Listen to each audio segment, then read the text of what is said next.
40 years ago, an American teenager was found bludgeoned to death in a cemetery in New Jersey. Her face was so badly injured that it was impossible to identify her at the time. The American public began to refer to her as Princess Doe, the Jane Doe who had died too young. For 4 decades, her real name has been a mystery until now. Hi, and welcome to Mysterious 7. I'm Michael, and today's episode, I'm going to take you guys through the story of how Princess Doe was killed, how her identity was revealed, and how her killer was finally caught. Let's get right into it. Princess Doe was a previously unidentified American teenager from West Babylon, New York. She was found murdered in Cedar Ridge Cemetery in Blairstown, New Jersey on July 15, 1982. Her face had been bludgeoned beyond recognition. Her case gained national attention, and the public took a special interest in unraveling her story and finding answers. Thursday, July 15, 1982 at around 8 a.m., gravedigger George Keyes discovered the body of a young girl in the rear section of the Cedar Ridge Cemetery in Blairstown, New Jersey. The body was found lying on its back just over a steep bank that leads to a creek below. The victim's face had been beaten beyond recognition with a yet-to-be-determined object. Due to the significant decomposition of her body, even her eye color could not be confirmed. The young girl was dressed in a red short-sleeve shirt. A peasant-style skirt was found lying on top of the victim's legs. No footwear or undergarments were found. No conclusive evidence was found, but this was difficult to determine because of how much the body was decayed. A golden cross necklace was found tangled in the victim's hair. 2 earrings were found in her left ear. Red nail polish was found on the right hand only, and she had no surgical scars, distinct birthmarks, or tattoos. Scars or marks on the head or face area could not be known due to the condition of the body.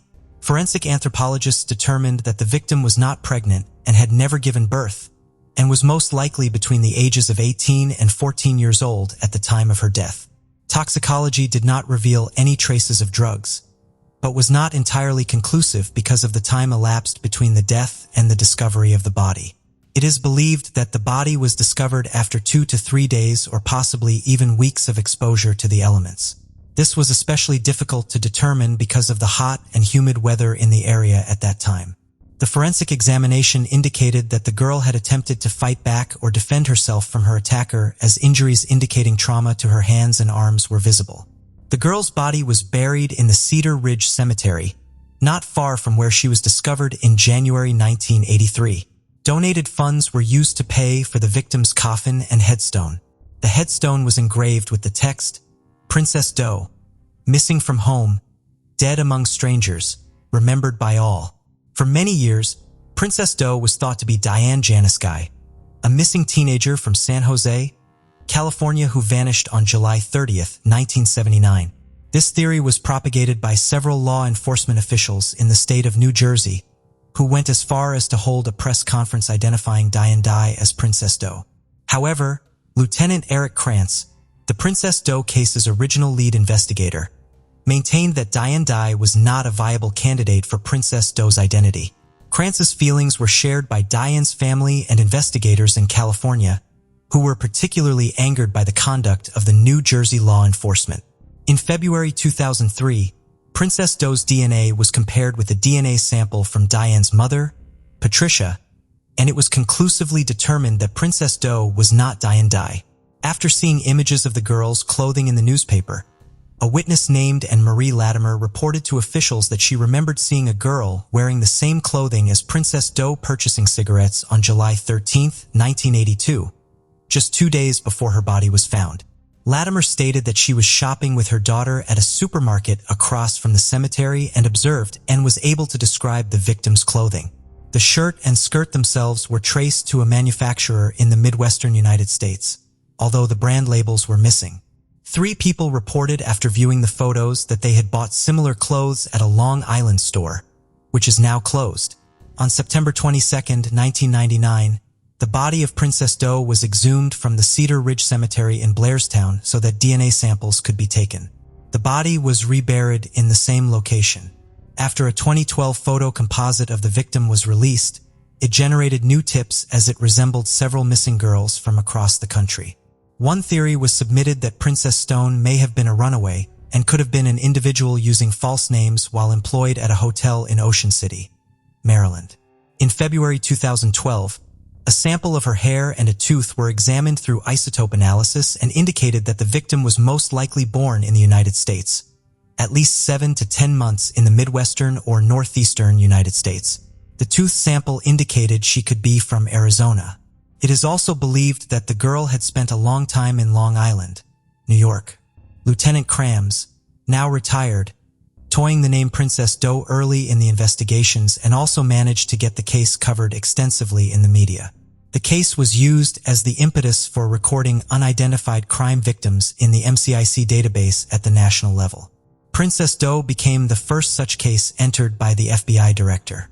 After extensive print media coverage in 1982, Lieutenant Krams, who was the original lead investigator from the Blairstown Police Department, was contacted by HBO regarding the Princess Doe case and asked if the channel could chronicle the case in an upcoming documentary entitled Missing. Krantz agreed, and the segment was filmed over several weeks. Krantz was shown following leads as they came in. The documentary featured actual footage of the recovery of Princess Doe's body, along with footage shot by HBO of Princess Doe's 1983 funeral. The case was also featured on America's Most Wanted in February 2012 in hopes of generating new information about the case. The same year, the most recent reconstruction was broadcast on CNN. On July 15, 2012, a memorial service was held for the 30th anniversary of Princess Doe being discovered at the top of the ravine where her remains were found. Over 100 citizens attended, as well as several reporters and cameras. The victim's clothing as well as her photo reconstructions were on display for public viewing. On October 12, 2014, Princess Doe was honored at a missing persons rally in the area. In the years between the first discovery in the body and the final identification, several theories cropped up.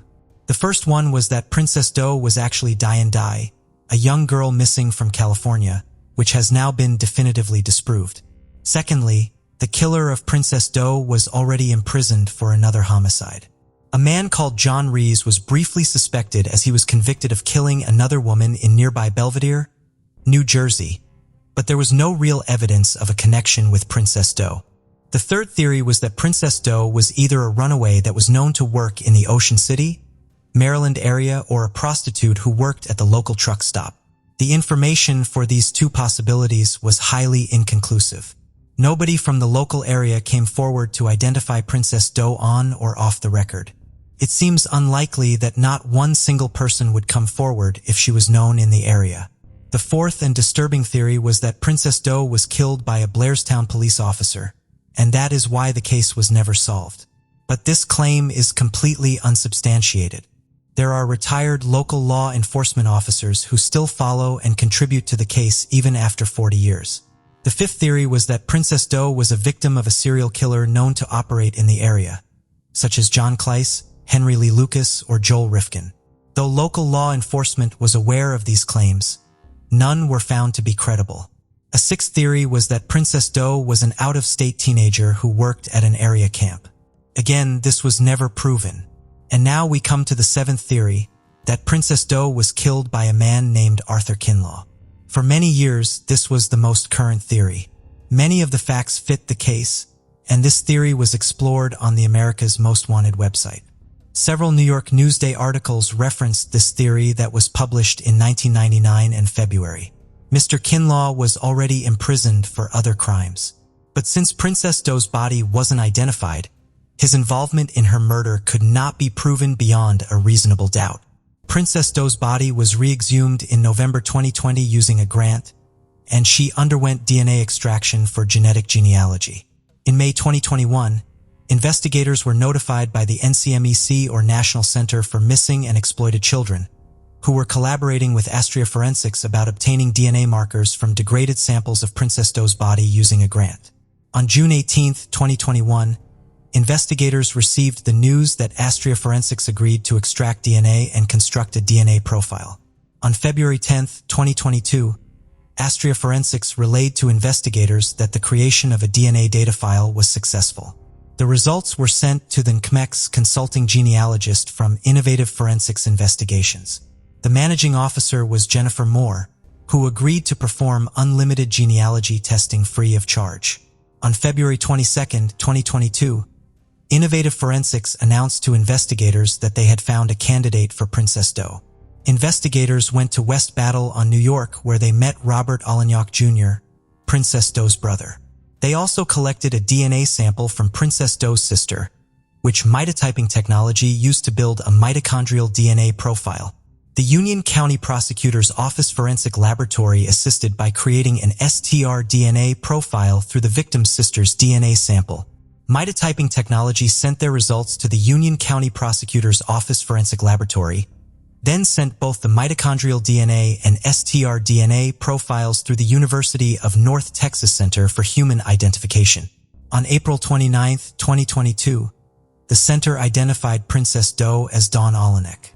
Her identity was formally announced on July 15, 2022, the 40th anniversary of her discovery. Robert Alagnac Jr. said that Alagnac left their home at her mother's request, and she was never seen or heard from again.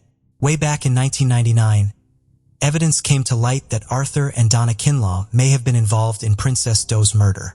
Donna was arrested in California for attempting to commit welfare fraud by using the name Eliana, which was traced to a Long Island native. When the police questioned her, she gave them details about the murder of Linda, and her testimony put the Kinlaws behind bars.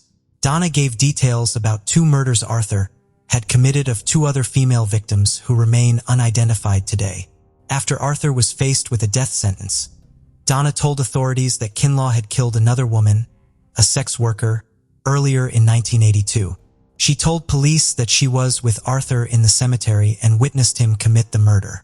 Another report states that Donna Kinlaw said that in July 1982, her husband brought home a teenage girl, left home, and returned without her. He later apparently disposed of his clothing and cleaned his vehicle. Afterward, he threatened his wife, claiming if she did not attend her job, he would take her life as he did to the girl he brought home. However, a lack of cooperation meant that Arthur Kinlaw was not charged.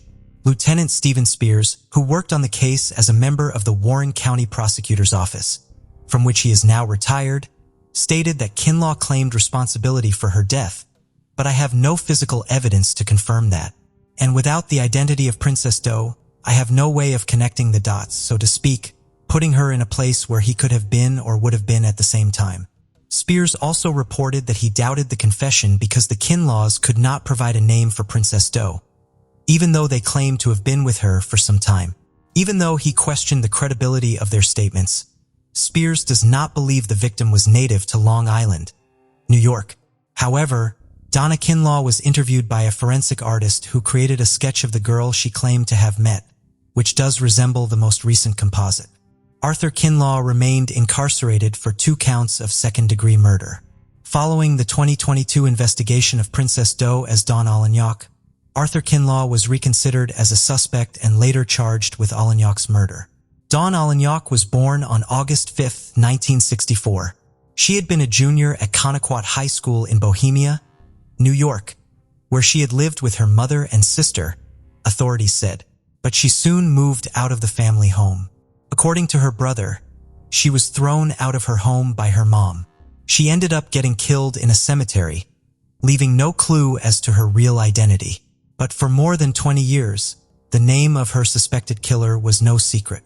In 1999, the wife of Arthur Kinlaw, the convicted pimp who today is serving time for the murder of many other Long Island women, tied her husband not only to those deaths, but to the brutal slaying of the girl in the Blairstown Cemetery. In an interview with Newsday at the time, Donna Kinlaw recounted how her husband in the summer of 1982 brought a girl of about 18 years old back to their Central Islip home. She told the newspaper as well as police that her husband left with the woman, but later returned home alone, appearing shaken. About 2 weeks later, according to Newsday, she read that police in Belvedere, New Jersey had found the body of a dead girl who fit the description of the girl who was in their house that night. He kept saying, "What does it say? What does it say? Does it say who the person was who got killed?" She said her husband asked. From the story she read aloud to her husband, Donna Kinlaw told Newsday that she remembered that the New Jersey police named the dead girl Princess Jane Doe. Not long afterward, investigators exhumed her body to recover the murder victim's femur bone in hopes of using her DNA to identify her. And in fact, investigators acknowledged that Arthur Kinlaw confessed to the New Jersey murder in written statements dating back to February 2005. But it was not until April of this year that Don Olenet was positively identified. Arthur Kinlaw, now 68, is currently imprisoned in Sullivan County, New York on 2 other first-degree murder convictions from February. Among them was a teenager he knew only as Linda in April 1984 in the Bronx, Newsday reported. "I strangled her with my hand," said Kinlaw. "She was hit about the head by me with a bat." Arthur Kinlaw has now been charged with 1 count of homicide as the result of the subsequent investigation, witness statements, and his confession of Olenyok's murder. It is believed that after Don Olenyok refused his demands to go into prostitution, he drove her to New Jersey. They both ended up in Blairstown, where Kinlaw murdered her in the Cedar Ridge Cemetery. Neither Olenyok nor Kinlaw had a connection with the town. Kinlaw remains imprisoned at the Sullivan Correctional Facility in Fallsburg, New York. Investigators are now looking to piece together Don Olenyok's movements in the time leading up to her death. The DNA Doe Project, also DNA Doe Project Incorporated or DDP, is an American nonprofit volunteer organization formed to identify unidentified deceased persons, more commonly known as John or Jane Doe, by using forensic genealogy. Their volunteers identified victims of automobile accidents, homicides, and unusual circumstances, such as persons who committed suicide under an alias. The group was founded in February 2017 by Colleen Fitzpatrick and Margaret Press. Unraveling the mystery of Princess Doe has been a sensational success for genealogical DNA testing of exactly this kind. Sometimes the smallest things make the biggest impact. And for the case of Princess Doe, that was exactly what happened. A molar root weighing just 200 kilograms would hold the answers that had eluded investigators for close to 40 years. With the help of the National Center for Missing and Exploited Children, Princess Doe's Mueller and eyelash were submitted to Astria Forensics in 2021 for possible DNA extraction. What is so special about Astria is that they can extract DNA from samples that are degraded or otherwise would provide no value, said Carol Schweitzer, a forensic supervisor at NCMEC. "We knew that if anyone could get the information that was needed, Astria could, and they did." Kelly Kincaid, CEO of Astria Forensics, told NCMEC that they were lucky to find that the DNA was exceptionally well preserved and allowed for millions of pieces of information to be gathered to complete the DNA profile. This single DNA extract contained hundreds of millions of unique human DNA fragments, said Kelly. With these sequencing data, we were able to reconstruct her whole genome single nucleotide polymorphisms or SNP profile. This resulted in Astria being able to deliver genotype files to NCMEC and the Warren County Prosecutor's Office that could go on and be used to complete Princess Doe's genealogy. This technology that would not have been possible 40 years ago was just the break the investigators had been hoping for to identify Princess Doe's identity. Once Astria finished the sequencing, Innovative Forensic Investigations, or IFI, started to work on investigative genetic genealogy techniques to build a family tree that would ultimately lead to the true identity of Princess Doe, or who we now know as Don Olenyok. This work was only possible because of the collaborative effort of each agency, said Jennifer Moore, CEO of IFI.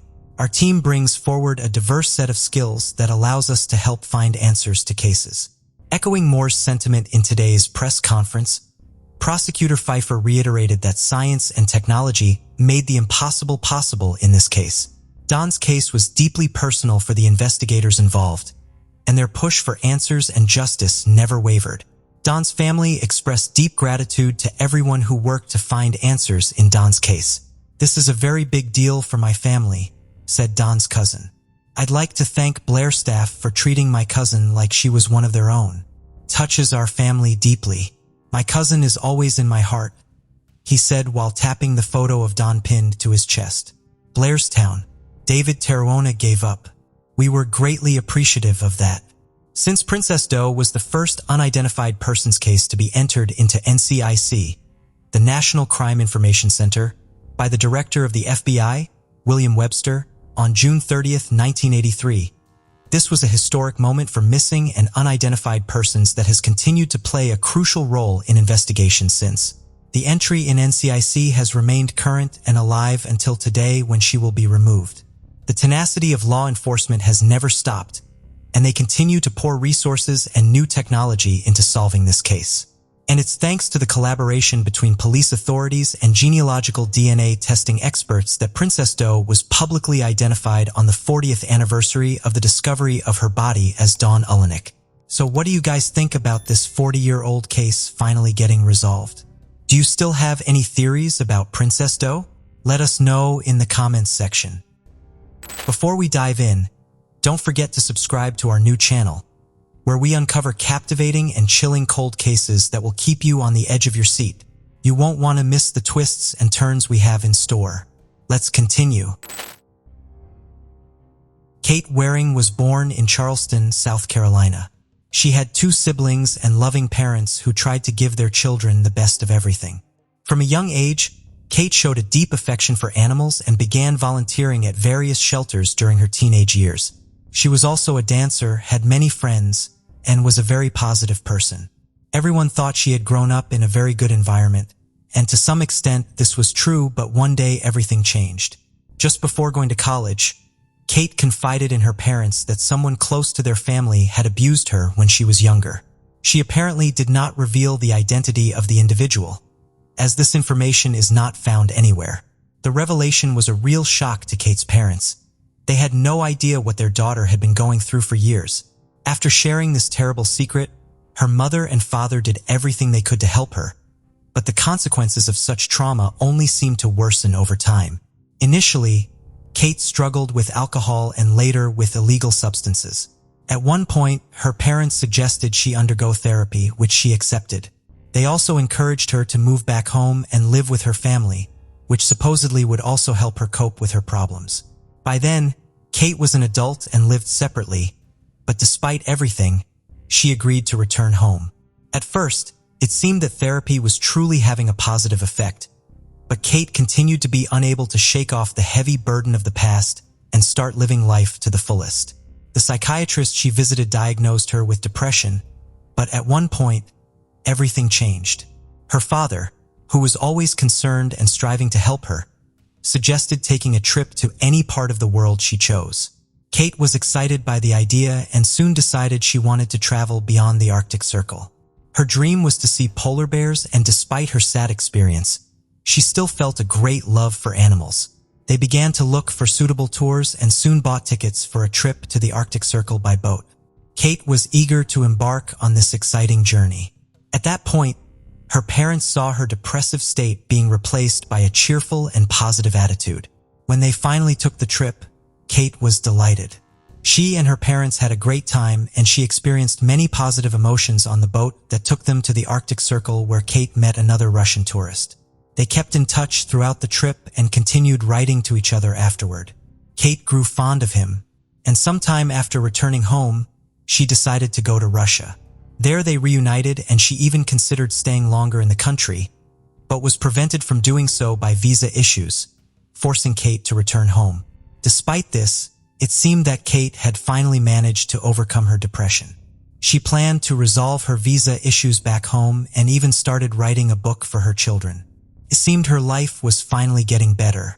However, on Saturday, June 12, 2009, everything changed.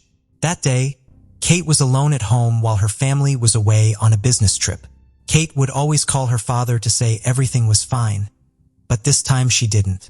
Concerned, her father tried to call her, but there was no answer. After some time, he asked someone to check on their daughter at home. Given her past problems with alcohol and illegal substances, the parents were worried. Upon arriving home, this person did not find Kate, but strangely, the light in her room was on. It seemed as though Kate had just stepped out and would return soon, but Kate did not appear. It was also discovered that Kate had left important medication at home, which she needed to take regularly. Despite their anxiety, her parents decided not to panic and to wait for her return, considering that Kate was 28 years old at the time and capable of living her own life. Her father decided to wait until Monday, after which he planned to call the police. On Monday morning, the father received a call from the bank. An employee informed him that a man had attempted to cash a check for over $4,000 signed by Kate Waring. They couldn't reach Kate herself, and her father was listed as a co-signer on her account. The situation seemed extremely odd. The father knew for certain that his daughter only had a few $100s in her account. That was why the bank security decided to contact him. However, Kate's signature on the check appeared authentic. They also provided the name of the man who had brought in the check, Ethan Mack. The father did not recognize him, but since the bank authenticated Kate's signature, he assumed the man was an acquaintance of his daughter. Nevertheless, he decided to contact the police as Kate was still unreachable. Detectives began to investigate the woman's disappearance and first questioned Ethan Mack. He claimed to have known Kate for years and that she had written the check to settle old debts. According to Ethan, he frequently gave Kate money for clothing, jewelry, and other purchases. Conversations with Kate's friends revealed that she had been friends with Ethan for an extended period. They indicated that there had never been a romantic relationship between the two, but they were always close. Ethan claimed that he and Kate met on Friday night and went out for dinner at a restaurant. Afterwards, he drove her home and left for his own affairs. He even showed detectives correspondence with Kate, which confirmed his account of their dinner.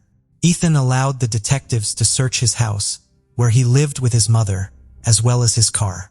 Nothing suspicious was found during the search, but the police still found the situation regarding a check to be odd and were not quick to dismiss him as a suspect.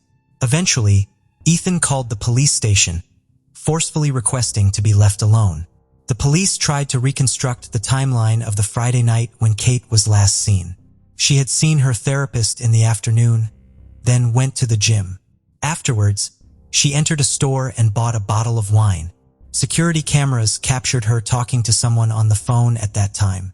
According to the investigation, it is possible that she was speaking with Ethan, who later picked her up, and they went to a restaurant. Kate's parents recalled another disturbing fact on the day she disappeared. Kate had told them she was having some problems but declined to specify the nature of these issues. Her parents did not recall this conversation until a few days later. Unfortunately, this information did not aid the search. As weeks passed, Kate remained unlocated. Her parents felt the police were not doing enough, considering Kate's troubled past. In August, however, the case was revitalized when it was taken up by a group of former police officers led by a lawyer named Andy Savage. This group had been privately investigating unresolved cases, and Kate Waring's case caught their interest. The team consisted of 5 individuals, each with extensive police experience. One of them, former Detective James Randolph, first examined Kate's bedroom and noted 2 suspicious elements.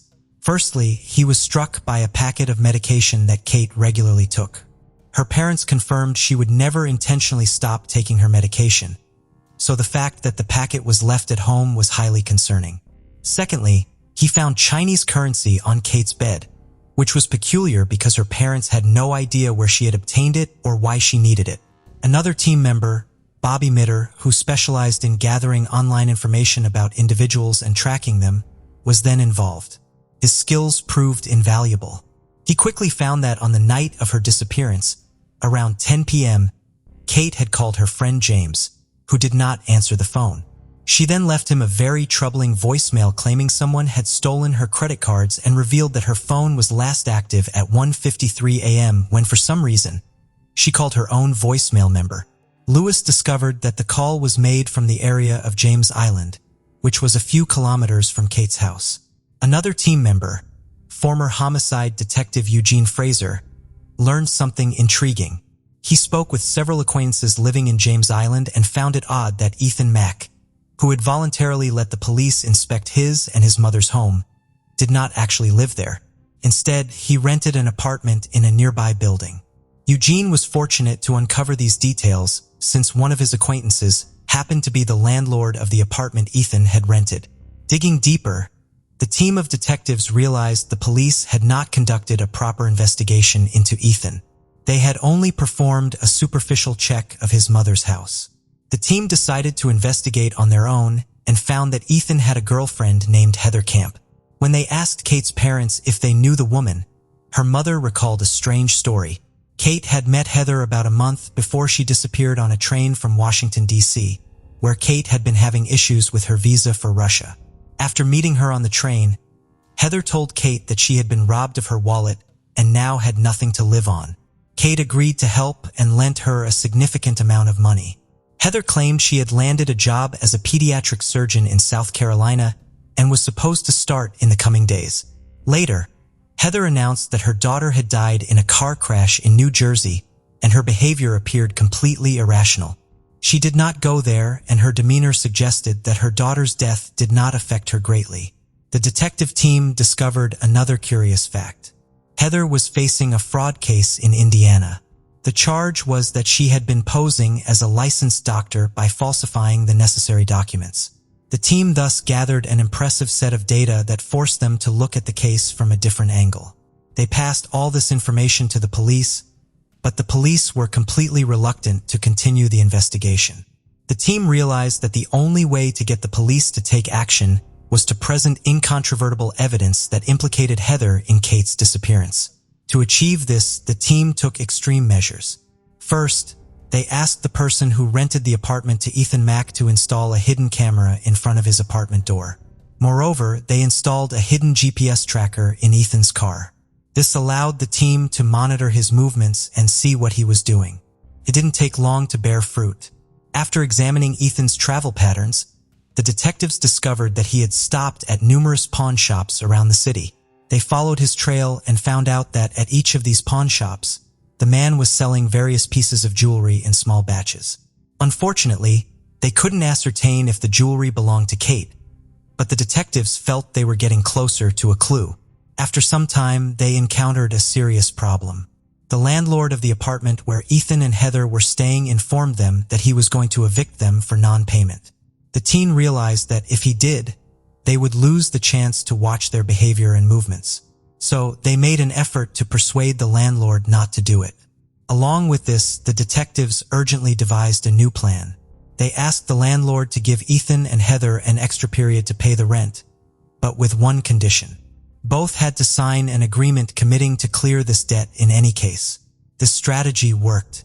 As soon as the landlord gave the team this contract, they sent it immediately to the laboratory.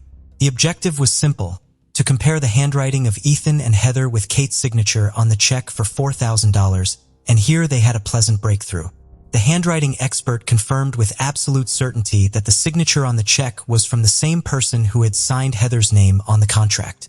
This meant that it was Heather who had forged Kate's signature, but the team was well aware that the sluggish police would still not want to listen to them. They had to find something else and devised a new plan. They convinced the landlord to go along with it, and he told Ethan that the apartment needed to be treated for insects. The team leader put on an exterminator's suit and went to the apartment with the landlord. Before, the detectives waited until Ethan had left the apartment. Realizing that his car had moved away from the house, the investigator and the landlord entered. They faced an unpleasant surprise. Ethan was at home. It turned out Heather was driving his car, but it was too late to cancel the whole operation. So the investigator had to change the plan. They kept insisting on the necessity of fumigating and asked Ethan to wait outside the apartment while the dangerous chemicals were sprayed. Ethan, suspecting nothing, agreed and left. At the same time, the investigator began to carefully search the apartment for any evidence that could link Ethan to Kate's disappearance. He noticed Ethan's backpack and examined its contents. There awaited their first clue: Chinese money. As we recall, the same notes were on Kate's bed, but that's where their luck ran out. He couldn't find any other potential clues. He and the landlord pretended to complete the treatment and left. The team needed a new plan again. Upon reviewing the footage from the camera in front of Ethan's apartment, they realized that there was a man who entered very often. It turned out to be a neighbor of the couple named Terry Williams. The detective speculated that he might know something about Ethan and Heather's involvement in Kate's disappearance. So the team took a risky step. They decided to offer Williams a significant sum of money if he told the police what his friends had done to Kate. They took the bag of money and went to Williams's apartment with this offer. But here the detectives were met with a quite unexpected twist. At the time when Williams was approached and informed of the situation, Heather was at her own home and overheard everything. Apparently, there was a discussion involving Ethan and Williams. When the detectives started speaking with her lover, Heather panicked. She called Ethan and hysterically explained what had happened. The investigation team did not expect this and spent the following days trying to figure out what to do next. Then, another surprise occurred. Williams called them and invited them to his house to talk. The detectives arrived at his apartment and Williams spoke up. He claimed that Ethan and Heather had not directly told him anything, but he suspected that the couple had done something wrong to Kate. He then took an iPod from the shelf and revealed that Heather had given it to him shortly after Kate's disappearance and Williams had assumed that the player belonged to Kate. The team examined the iPod and, thanks to its serial number, was able to confirm that it belonged to Kate. This set of clues was sufficient for them to return to the police department. This time, the local police could no longer dismiss the case. After reviewing all the evidence the team had uncovered, they finally arrested Ethan and Heather. During the initial interrogation, Heather agreed to cooperate with the investigation in exchange for a reduced sentence. She claimed that Kate's body was on Wagamala Island, about 20 miles from her house. The police sent a search team and scoured the area all day, but Kate's body was not there. It soon became clear that Heather had misled them. Then Andy Savage decided to employ another tactic. He realized that Heather was probably directly involved in Kate's murder, so he met with her and promised to help. Andy offered her a deal. He would do what was necessary to get her off the forgery charges, and in return, she would have to reveal the exact location of Kate's body. Heather, believing it was her only chance, agreed. She indicated that Kate's body was still on the outskirts of Wadmalaw Island and gave a detailed description of the location. The team of detectives decided to go there without the police and faced disappointment. They did not find Kate, but they returned the next day and finally made a discovery. They found the remains of the young woman. The forensic doctors could not determine the cause of death, but the culprit soon began to confess. In August 2009, Heather signed a confession for murder, obstruction of justice, and bank check forgery. The police discovered that she had been committing fraud for years and had selected Kate as her next victim during a trip from Washington. Later, she met Ethan and started a relationship with him. As for Ethan, he was not quick to plead guilty and his trial began in October 2010. Based on Heather's testimony, the prosecution reconstructed the events of the disappearance.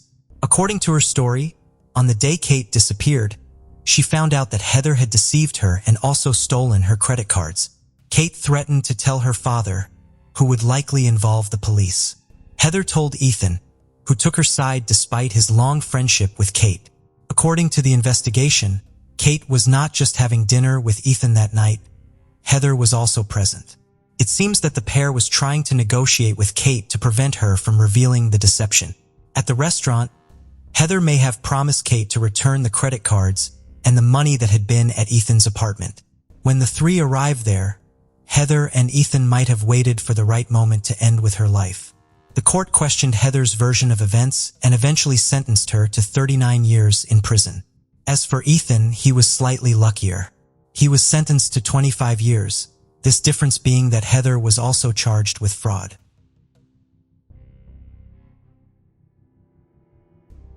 The case of Alexandria Koschel. Alexandria Ally Koschel was born on September 11, 1997 in St. Louis, Missouri. From an early age, her warm and caring personality drew people to her. She had a remarkable ability to make others feel at ease and happy, which made her a well-loved figure in her community. Ally's friendly nature allowed her to connect with people from all backgrounds. She was never afraid to approach someone new and start a conversation. Her kind and compassionate heart was evident in her willingness to help others, whether it was by lending a hand or simply listening to those in need. During her time at Lindbergh High School, Ally was an active student who participated in track and cheerleading. It was there that she met her best friend, Maddie Norris, and they formed a lifelong bond. Their friendship was built on mutual trust and a deep emotional connection, going beyond a typical friendship to become more like sisters. After graduating from high school, Ally enrolled at the University of Mississippi, also known as Ole Miss, in Oxford, Mississippi. Although several boys had asked her to prom, she didn't have a date. Luckily, her friend Maddie stepped in and offered to be her date. At Ole Miss, Ally joined the Alpha Phi sorority as a founding member and became the president of the Ole Miss Golf Club. She also immersed herself in the university's rich traditions, including its mascot, the Ole Miss Rebels. At a campus party, Ally met Eliza Brick, and they instantly clicked as if they'd known each other for years. Ally's passion for capturing stunning sunset shots became a mission. One night, while out at a bar in downtown Oxford, Ally met Brandon Theedle from Fort Worth, Texas. She found him cute and developed a crush on him. However, Brandon's behavior ultimately hurt Ally as she had trusted him to make an effort to connect with her and her best friend, Maddie. In July 2019, Ally's parents, Cindy and Keith, visited her in Oxford for a few days before her senior year at Ole Mississippi. They were excited to see their daughter thriving at the university and experience her life there. On their scheduled departure day, July 19th, Cindy called Ally around 7 p.m. Still half asleep from a nap, Ally mentioned her plans to go out with friends that evening. Unbeknownst to Cindy, this ordinary conversation would be her last with her daughter. About 30 minutes from Oxford lies Sardis Lake, a vast area popular for its hunting camps and recreational spots. On June 20th, 2019, an officer was tasked with patrolling the lake in the early morning hours when it was still dark and eerily quiet. While driving around the lake, the officer came across something unusual near a picnic table. Upon closer inspection, he was met with a grisly scene: a young woman's lifeless body riddled with at least 9 gunshot wounds. The discovery of the body, later identified as Ally at Sardis Lake, prompted authorities to notify her parents, Cindy and Keith. However, the couple was far away in St. Louis, unaware of the tragedy that had unfolded. A middle-of-the-night phone call shattered their peace, informing them of the devastating news that their daughter had fallen victim to a homicide. After hearing the tragic news, Ally's friends took to social media to mourn her loss and call for justice. They created the hashtag Justice for Ally to bring their voices together and make their demands for justice louder. In their social media posts, Ally's friends shared happy memories of her and the positive impact she had on their lives. These heartfelt tributes aimed to celebrate Ally's memory and offer sympathy to her family. After Ally's tragic murder, her friends and community mourned the loss of a vibrant and joyful person. Bassandra Kendrick, a recent University of Mississippi graduate and close friend, expressed her sorrow. Brash, another recent graduate who worked in student housing, described Ally as someone with an infectious happiness and a positive outlook. According to Brash, Ally always had a big smile on her face, reflecting her bright spirit. Brash met Ally while working as a community desk assistant in Crosby Hall, the largest residence hall on campus. Ally would often stop by and chat with Brashi when they were on duty. Brashi remembered Ally as a sweet girl who lived life to the fullest and cherished every moment. Ally's sorority, Alpha F, issued a statement after her murder, expressing shock and sadness at the loss of one of their members. They extended their deepest sympathies to Ally's family during this incredibly difficult time and hoped for comfort for their sisters. Anna Pakow, another close friend from the University of Mississippi, posted on Facebook to express her heartfelt condolences for the loss of her friend.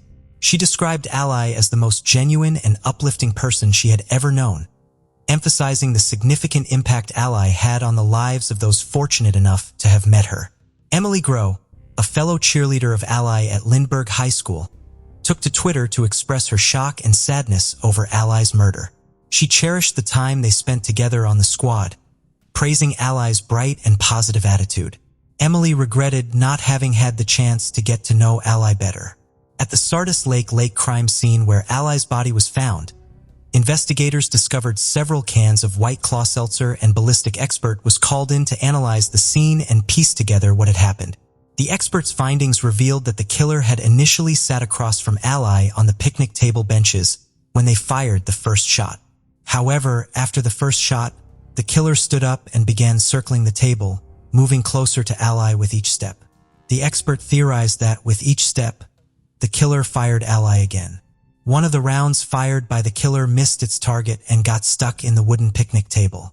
Crime scene investigators searched Ally's apartment, looking for any clues that could help identify and catch her killer. During the search, they found her Apple Watch, but surprisingly, her phone was nowhere to be found. Yet, some of her messages from the previous night had mysteriously synced with her watch. The investigators examined the content of these messages and discovered that Ally had been chatting with Brandon at length. The messages revealed that Ally and Brandon had planned to meet up. The detective in charge of Ali's murder case contacted Brandon on Sunday, the day after her murder, and asked him to come to the police station for an interview. Brandon told the detective he was unavailable that day, but offered to meet the next morning at 8:30 a.m. However, Brandon failed to show up for the scheduled interview. Following his no-show, the police began tracking his cell phone. The phone's location data showed that Brandon was driving on Interstate 55 heading towards Memphis. The police issued an arrest warrant for Brandon, suspecting he was fleeing, and Broadcaster B on the lookout alert for his vehicle, which was easily recognizable due to its unique license plate. 2 hours later, the Memphis Fugitive Task Force spotted Brandon's car at a gas station where he was sitting at a pump. The agents apprehended Brandon and notified the Mississippi police. Upon searching Brandon's vehicle, investigators found a .40 caliber gun. Additionally, when Brandon exited the car, they noticed bloodstains on his clothing. Once Brandon was arrested and extradited to Mississippi, detectives started reconstructing his activities in the days preceding Ally's murder.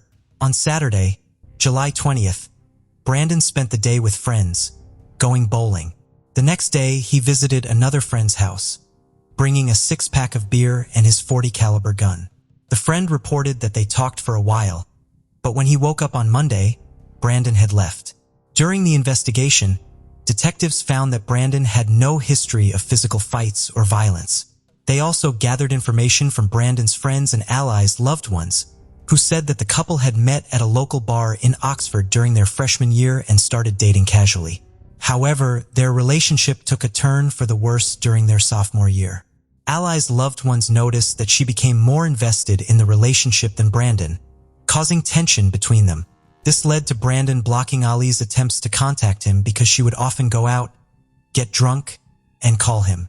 1 year after their initial separation, Brandon and Ali rekindled their romance during the summer before her senior year. They decided to give their relationship another chance and started dating again. However, their reunion was short-lived as Ali was tragically murdered, and Brandon was subsequently charged with capital murder, which carries the death penalty. Capital murder is the most severe criminal offense, and the state accused Brandon of kidnapping Ally by luring her to Sardis Lake. The news of Brandon's arrest sent shockwaves throughout Oxford, with the details of Ally's murder being widely reported. The arrest sparked widespread speculation and rumors among community members who exchanged various theories. Reporters flooded the town, seeking interviews and information from those closest to Ally and Brandon. This media frenzy brought both positive and negative attention to Oxford, as outsiders watched with a mix of fascination and concern. In September 2019, Brandon pleaded not guilty to Ally's murder. As detectives built their case, they reviewed the couple's text messages. In April 2019, 3 months before her murder, Ally was preparing for spring semester finals and considering the possibility of being pregnant. On April 14th, Ally sent Brandon a photo of an inconclusive home pregnancy test. Brandon responded, saying they would wait to confirm the pregnancy. But if it was true, he was against keeping the baby. He suggested Ally could get an abortion pill. Ally, however, was unsure about ending the pregnancy. She mentioned the possibility of meeting someone who would love her and the baby. Despite Ally's doubts, Brandon remained firm in his decision, telling Ally he was serious and that having a child would ruin his life. Detectives found CCTV footage showing Ali leaving a bar on Oxford Square around 11:45 p.m. on July 18th. About an hour later, around 1:30 a.m., Ali met up with Brandon, who drove them to Sardis Lake. According to Brandon's lawyers, both Ali and Brandon had been drinking throughout the day. Brandon's lawyers claim that when they arrived at Sardis Lake, they sat at a picnic table, listened to music, and at some point, Brandon got up to do drugs by his truck. He then returned to Ollie, went back to his car, and got his .40 caliber gun. A shooting allegedly took place across the lake, according to Brandon's lawyer. After the incident, Brandon sat back down and talked with Ally for a while. However, things suddenly took a deadly turn when Brandon shot and killed her. Brandon's lawyer argues that his actions were caused by his intoxication from drugs and alcohol. Detectives and Ally's family saw the incident differently. They suspected Brandon of murder because they thought he believed Ally was pregnant, and this would ruin his life. In their view, the killing was a deliberate, cold-blooded, and well-planned act. On August 27, 2021, Brandon accepted a plea deal, spared from the death penalty, and pleaded guilty to first-degree murder. He was sentenced to life in prison without parole. Ally's loved ones, wearing her favorite color pink, filled the courtroom to show their support. After the judge announced the sentence, Brandon addressed Ally's family, expressing remorse for his actions and asking for their forgiveness. He acknowledged the immense pain he caused and hoped they could find it in their hearts to pardon him. Ally's autopsy report concluded that she was not pregnant at the time of her murder. However, this does not rule out the possibility that Ally was pregnant at some point. Ally's mother, Cindy, firmly believes that Ally was pregnant and lost the baby.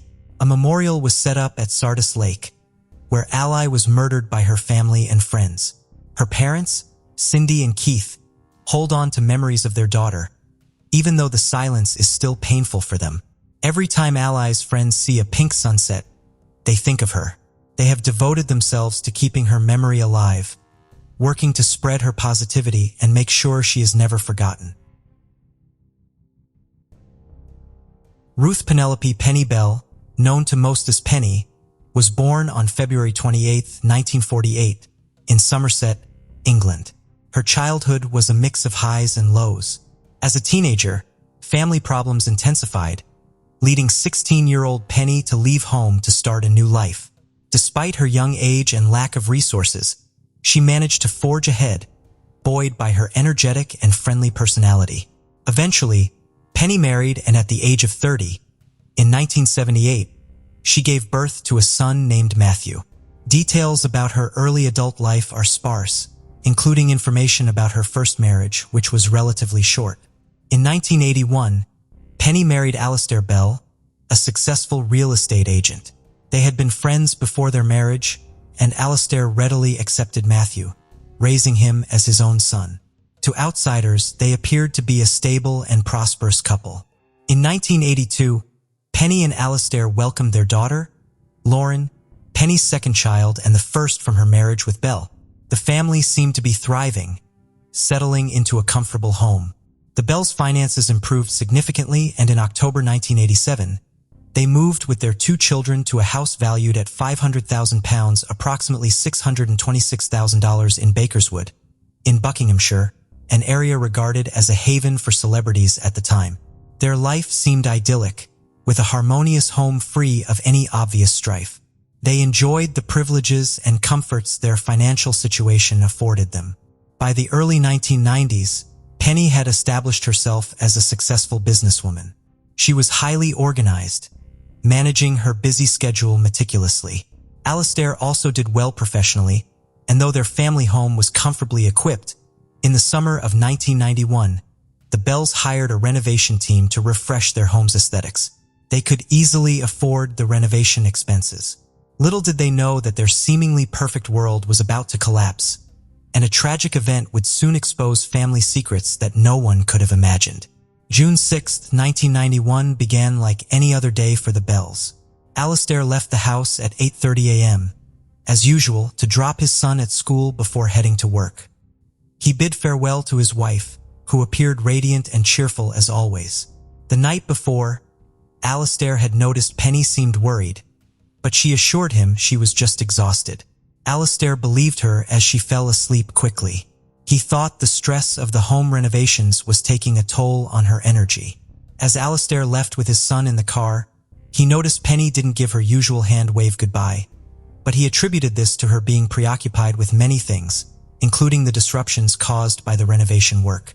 Later that morning, around 9:40 a.m., Penny left her home and got into her Arctic Blue Jaguar XJS. Before departing, She briefly spoke with the workers renovating her property, informing them she was in a hurry due to an appointment at 9:50 a.m. Strangely, Penny hadn't mentioned this commitment to her husband, nor had she recorded it in her diary or any other documents. She left hastily for this mysterious meeting. The morning proceeded as usual until, later that day around noon, a shocking discovery at the parking lot of the Gurnall Leisure Centre in Greenford, London forever changed the course of events. A passerby reported to the police the sight of a woman's bloodied body inside a parked car. The vehicle was identified as a blue Jaguar. Responding officers immediately noticed multiple stab wounds on the victim's body. Inside the car were the woman's belongings, quickly identifying her as 43-year-old Ruth Penelope Penny Bell. As the investigation began, her body was sent to the coroner's office, where it was determined she had been stabbed approximately 50 times in the chest and arms in what police described as a frenzied attack. Within the crime scene, the central console of the vehicle contained samples of wallpaper intended for the Bell's bedroom. Investigators found it peculiar that Penny had received these samples 15 days earlier, yet she had never shown them to her family. It appeared Penny might have been showing the wallpaper to someone in the car, or perhaps this person intentionally placed them there to stage the scene and mislead investigators. The only person Penny had discussed the wallpaper with was the interior decorator working at her home. That morning, she mentioned seeking the second opinion about the color, which is why she had them with her. Forensic investigations revealed more details about the brutal attack. It was determined that the assailant had stabbed Penny from the passenger seat, then exited the vehicle and attacked her again from the driver's window. Despite the implications, no one witnessed the attack. Police tried to reconstruct Penny's last movements that day and discovered that on June 3, 1991, 3 days before her murder, she had withdrawn £8,500, about $10,600 in cash from the joint bank account she shared with her husband. The purpose of this large cash withdrawal was unknown, especially since she had never withdrawn such a significant sum before. The police believed Penny had this money when she died, but it was not found in the car. Although robbery could be considered a motive, Penny's purse and wallet were still in the vehicle, making it strange for a thief to attack the victim so viciously. On June 8, 1991, the police held a press conference where it was reported that the parking lot of Gurnall Leisure Centre was very crowded at the time of the crime. The lot had 153 spaces and was almost full. However, the killer had an advantage. Penny's car was parked in front of a natural hedge barrier, obstructing the view from the front. This location might have been chosen by the killer for its potential to attack and escape unnoticed. Investigators believed the murderer would have been heavily bloodstained after the merciless attack, and it was likely that someone had seen them, as it would have been difficult to go unnoticed. Police requested the community's help, asking anyone who observed anything unusual to come forward. However, no witnesses reported seeing anyone covered in blood near the crime scene. Witnesses did, however, report sightings of Penny on the morning of her death. Around 9:45 a.m., a woman walking her dog near Penny's home saw a man in a brown or bronze car waiting on the side of the road. She stated that a blue Jaguar pulled up next to the car and a man got into the passenger seat. Penny's blue Jaguar was quite distinctive, making it highly likely that it was her. The man was described as around 40 years old, of medium build, wearing a light shirt and dark trousers. Penny's usual route to the office was via the A40. A truck driver reported seeing the car matching the Jaguar's description in Greenford just before 10:30 a.m. He noticed the car was moving very slowly and had a passenger in the front seat. The driver seemed to be trying to park, but the passenger kept correcting the direction, steering the car back onto the road. As the witness passed the car, he saw the man's hand on the wheel and noticed a gold chain on his right wrist. Several other witnesses reported seeing the same blue car with its hazard lights on, moving very slowly and occasionally veering into the opposite lane. Despite these observations, no one paid much attention or stopped to see if the driver needed help. Others claimed to have seen Penny's car in the Gurnall Leisure Centre parking lot. However, the car was strategically parked near a hedge, limiting visibility from the front.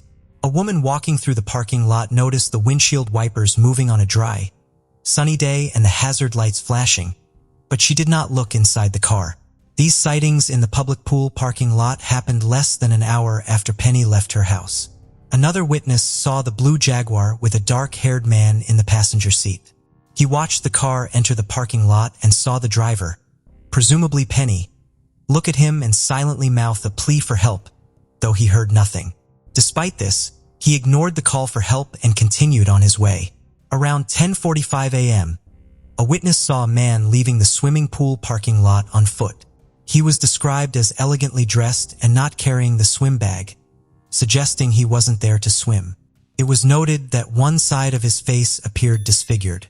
Penny had been stabbed multiple times, but the witness did not see any blood on the man's clothes. Similarly, a driver reported seeing a car speeding along Greenford Road. She said she pulled in front of it, thinking there was enough time, but the car quickly closed the distance due to its high speed.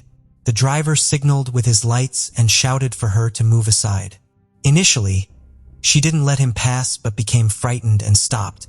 The police were perplexed by these testimonies and the general indifference of those who noticed something amiss but did nothing. Investigators firmly believed that Penny knew her killer. During their examination, they found fingerprints in Penny's car belonging to a man named John Richmond, a former neighbor of Penny and Alastair in Whitmore Road in Harrow, before the family moved in 1987. John, who had a criminal record for forgery and smuggling, was arrested in April 1992 and held in police custody until July 1992. He was eventually released after the police decided not to press charges. In December 1994, John contacted the Daily Sun newspaper, claiming he was the person Penny had planned to meet on the morning of her murder, but that they had parted ways before she was killed. He also claimed her death was a contract killing and that he knew the perpetrator. He offered to reveal the name in exchange for £80,000, about $100,000, however. Authorities suspected this was an attempt to recoup losses from a recent bankruptcy. Instead of paying John for the information, the Daily Sun contacted the police. Without anything to corroborate his claims or conclusively link him to Penny's murder, the police assumed his statements were false and driven by financial interest, and no charges were brought against him.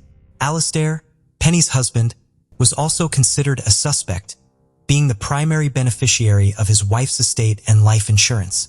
However, there was no evidence linking him to the murder, and he had a solid alibi confirmed by co-workers. Media speculation also arose about Alastair's homosexual affair, suggesting his lover might have killed Penny out of jealousy. Penny was aware of her husband's bisexuality.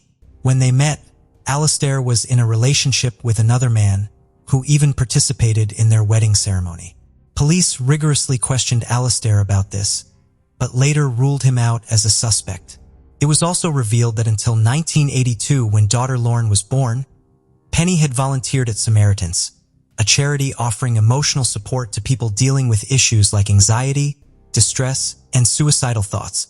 The police considered the possibility that Penny might have acted as a counselor to someone mentally unstable, leading to the murder. However, this theory did not hold up. The investigation concluded it was very likely Penny knew her killer, but establishing a motive proved challenging. The robbery theory didn't fit the scene, though the whereabouts of the money she withdrew the day before remained unknown. There was no evidence of sexual assault, yet the frenzied nature of the attack suggested a personal motive. In 1993, John Bradley, a former royal stewardess, was similarly murdered with a knife as she got into her BMW in East London. Newspapers nationwide quickly reported the similarities between the two murders. Both victims were successful business executives in their 40s and died within 5 kilometers of each other. Like in Penny's case, Jean was not sexually assaulted and her purse remained intact in her car. A witness saw the suspected murderer fleeing the scene and chased him but lost him in an underground parking lot. Blood and DNA traces found at the crime scene did not match Jen. However, investigators could not link the samples to anyone and found no connection between the two murders. To this day, the murder of Jen Bradley remains unsolved. Following the failed attempt to link Penny's case with James, the police resumed their investigation. They considered convicted murderer Robert Napper as a suspect but ultimately ruled him out.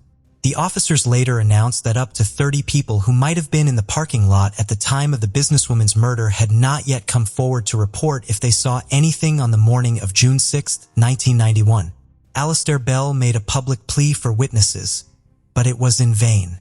During the investigation, over 8,000 people were interviewed and more than 2,500 written statements were recorded. Although Michael Flynn, a business associate of Alistair and Penny, offered a reward of £20,000, approximately $25,000 for evidence leading to a conviction, the case grew cold. The tragedy of Penny Bell's murder didn't end in June 1991. 10 years later, when Lauren was 19, her father Alistair told her he no longer had the capacity to love and asked her to leave the family home. Her older brother Matthew had left for boarding school a few years earlier. Over the years, Lauren has given several interviews, expressing that everything in her family seemed to break apart from the moment her mother died. She described her mother as the glue that held everyone close, and since her passing, friends and family drifted apart, which she found deeply saddening. Lauren remarked that contrary to the belief that families come together in the wake of tragedy, her family experienced the opposite. She lamented that while similar cases often see families holding candlelight vigils and trying to love each other more, the Bells mourned differently. She said that since 1992, her father has been a prisoner of his own grief, no longer seeing or speaking to anyone and still living in the family home. Lauren noted that the lack of maintenance on the grounds of their once imposing property made it appear abandoned. In 2022, Lauren, now a mother herself, gave an interview. She revealed that she had become a detective in an attempt to solve the mystery of what happened to Penny. She enlisted the support of former Metropolitan Police Detective Brian Edwards, who led the initial investigation into the murder and retired in 1999. The two teamed up since 2021, marking 30 years since Penny's murder, and are determined to solve the mystery surrounding the horrendous crime. Lauren announced they would offer a reward of €20,000 for any information that could help identify the perpetrator and bring them to justice. Retired Detective Edwards stated to the same media outlet that Penny's case had always troubled him, and when Lauren contacted him, he did not hesitate to get involved again. Together, they are scrutinizing every detail of Penny's life to find new evidence, hopeful they will uncover the culprit and, with police support, bring the killer to justice.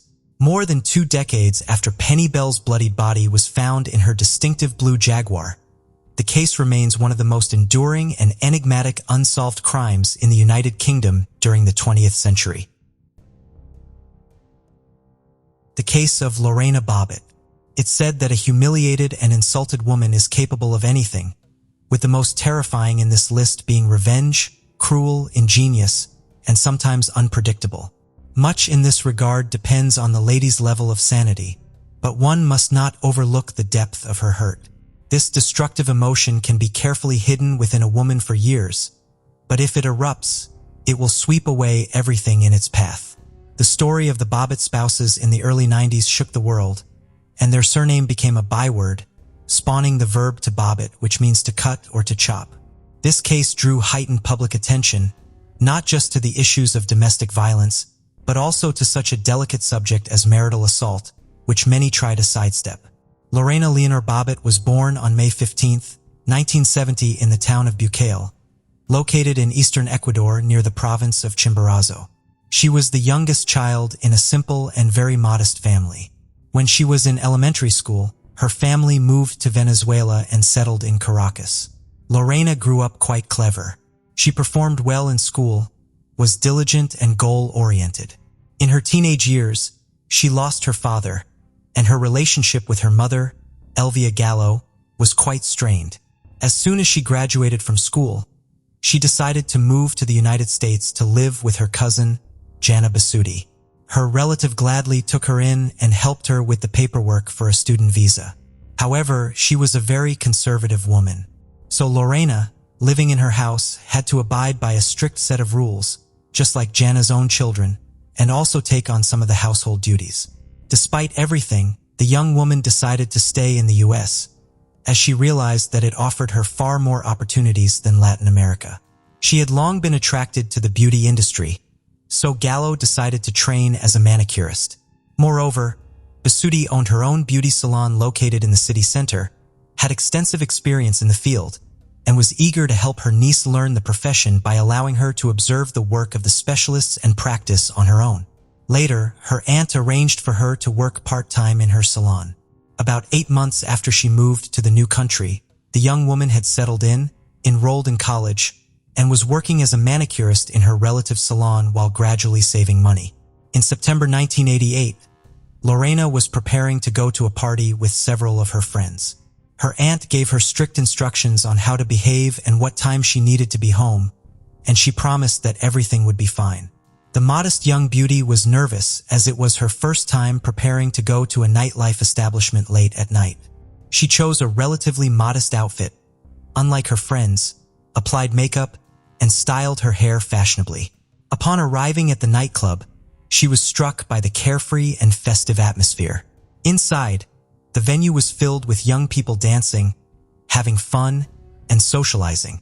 And Lorena couldn't help but think that such a place might be where she could meet the man of her dreams. This thought proved to be prophetic.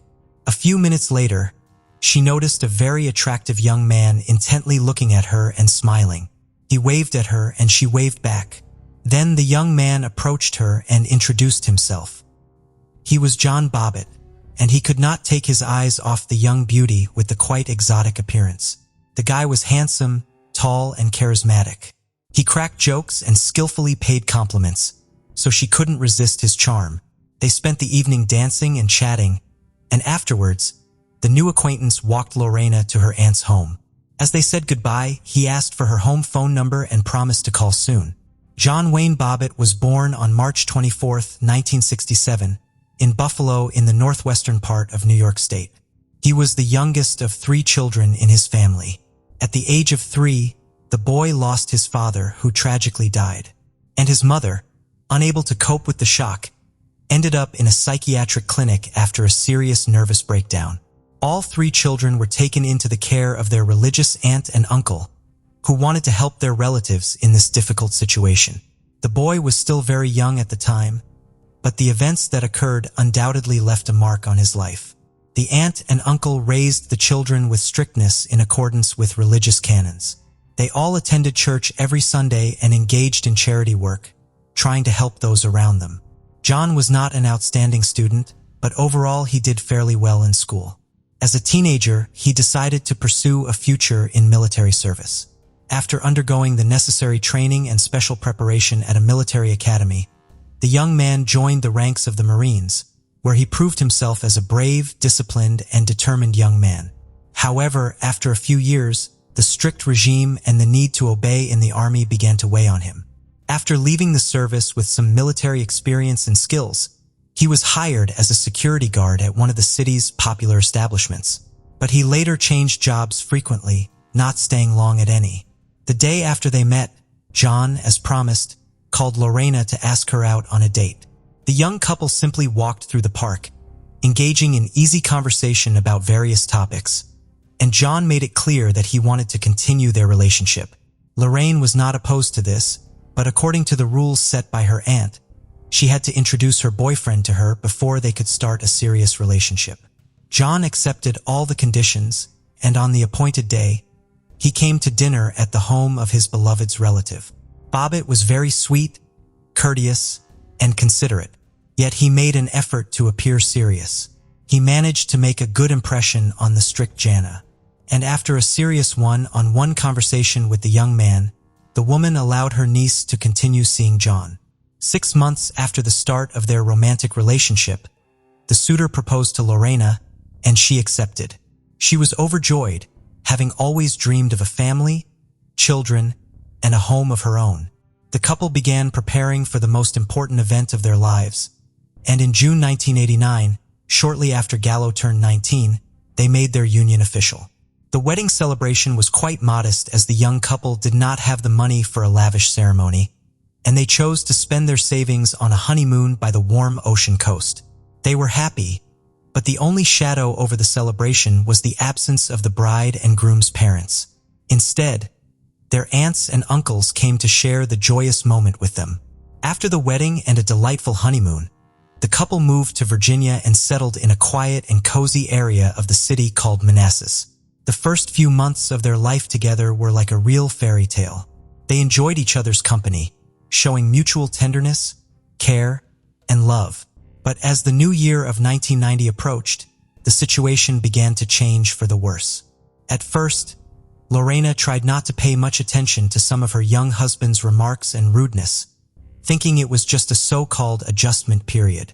But one day, when she served cold soup for dinner, her husband simply threw the plate on the floor and then started yelling at his wife, insulting her and calling her a terrible homemaker. She tried to argue, pointing out that John Wayne, he closely monitored where she went and who she spoke to. At home, she had to follow the rules he set, and intimacy between them occurred only when John wanted it, regardless of Lena's wishes. The poor girl couldn't share her problems with anyone as she found the situation shameful and humiliating. On June 22, 1993, John, along with his longtime military buddy, decided to go out to an entertainment venue. The men partied and drank until late at night while Lorena was at home alone. She did not wait up for her husband and went to the bedroom around midnight, soon falling asleep. Around 3 in the morning, a drunk and aroused John returned home. He didn't waste any time and ripped the shirt off his sleeping wife. Lorena hardly understood what was happening when her husband forcefully took advantage of her. She begged him to stop and not to do this, crying. But he was completely indifferent to her pleas and tears. After it was over, John simply collapsed next to her and fell asleep. Lorena, trembling and sobbing, made her way to the kitchen. She poured herself some water and took a few sips to calm down. But then her gaze fell on a stand with large, sharp kitchen knives. Her hand reached out on its own and pulled out a carving knife. Out of her mind, she went back to the bedroom, where her husband lay on his back, snoring drunkenly. She grabbed his genitalia with her left hand, squeezed hard, and sharply cut through with the knife, severing a large part of it. John jumped up, screaming in agony, while Lorena simply walked out of the room, went to the garage, and got into her car, speeding away through the deserted nighttime streets of the city. She only came to her senses at an intersection when she saw a red light at the traffic signal. At that moment, she looked at her blood-stained hands and realized that she was still holding the severed part of John's body in her left hand. She rolled down the window and threw the detested piece of flesh out, then continued driving. Lorena headed to the home of a close friend who was stunned by her nighttime visit and the state she was in. After Lorena told her what had happened, her friend, realizing the gravity of the situation, called the police herself and summoned a medical team to the house where the injured Bobbitt was. Precision surgery was required. Throughout this ordeal, John was desperately trying to stop the bleeding by pressing a sheet against his wound. Notably, the groin vein is a major vessel, and its injury nearly always results in death from blood loss. However, John was somewhat fortunate, if one could say that, because a clot had formed, significantly slowing the blood loss. The responding medics arrived in time to transport him to the nearest hospital, where he received immediate medical attention. The question then arose about the whereabouts of the severed part of his genitalia, as it was still possible to reattach it to its original place with restoration of its initial physiological functions. Lorena indicated the approximate area of the road where she had discarded her husband's anatomical fragment, and after an extensive search, the police were able to find it. The amputated organ was cleansed with antiseptic, then placed in a special container with medical ice, and urgently transported to the hospital, where the injured party was already being treated. The surgeon who arrived from the state capital was astounded by the complexity of the situation, as he had never encountered such a case before. But he proceeded with the operation anyway. He performed a unique surgery for that time, which lasted more than 9 hours and was more than successful. Despite the traumatic amputation of the organ and the fact that it had lain on the road for over an hour, all tissues and vessels were successfully reattached, and the patient quickly began to recover. Public outcry ensued. That same night, Lorena was arrested and taken to the police station for questioning, as well as to clarify all the circumstances and motives of her actions. She immediately confessed to everything and shared her harrowing story that had driven her to such a desperate act. She recounted how 4 years of marriage had turned into a real nightmare for her, with her husband regularly abusing her both emotionally and physically and forcing intimacy only when he desired. Mrs. Bobbitt also mentioned how, about a year ago, her husband had forced her to terminate a pregnancy despite her deep desire to have a child, and that abortion had been a traumatizing event for her. Regarding the incident itself, she said she remembered very little of that night and had acted as if she were in a fog. Lorena recounted how her husband had come home drunk and simply taken advantage of her, and although she tried to resist, he ignored her. After the incident, she went to the kitchen for water, and the next thing she remembered was her husband's scream, the roar of the car engine, and the part of his genitalia that she was clutching in her hand as she sat behind the wheel. The case caused a significant stir in the press and was actively covered by the media. Many women like Lorena, who had suffered from domestic violence, as well as feminist organizations which were gaining strength and popularity at the time, rallied to her side. In the early 90s, wives who were subjected to emotional and physical abuse by their husbands typically remained silent about their plight. Society was still inclined to blame the victims themselves, suggesting that they provoked conflicts or behaved improperly. It was assumed that a wife should be submissive and obey her husband in everything.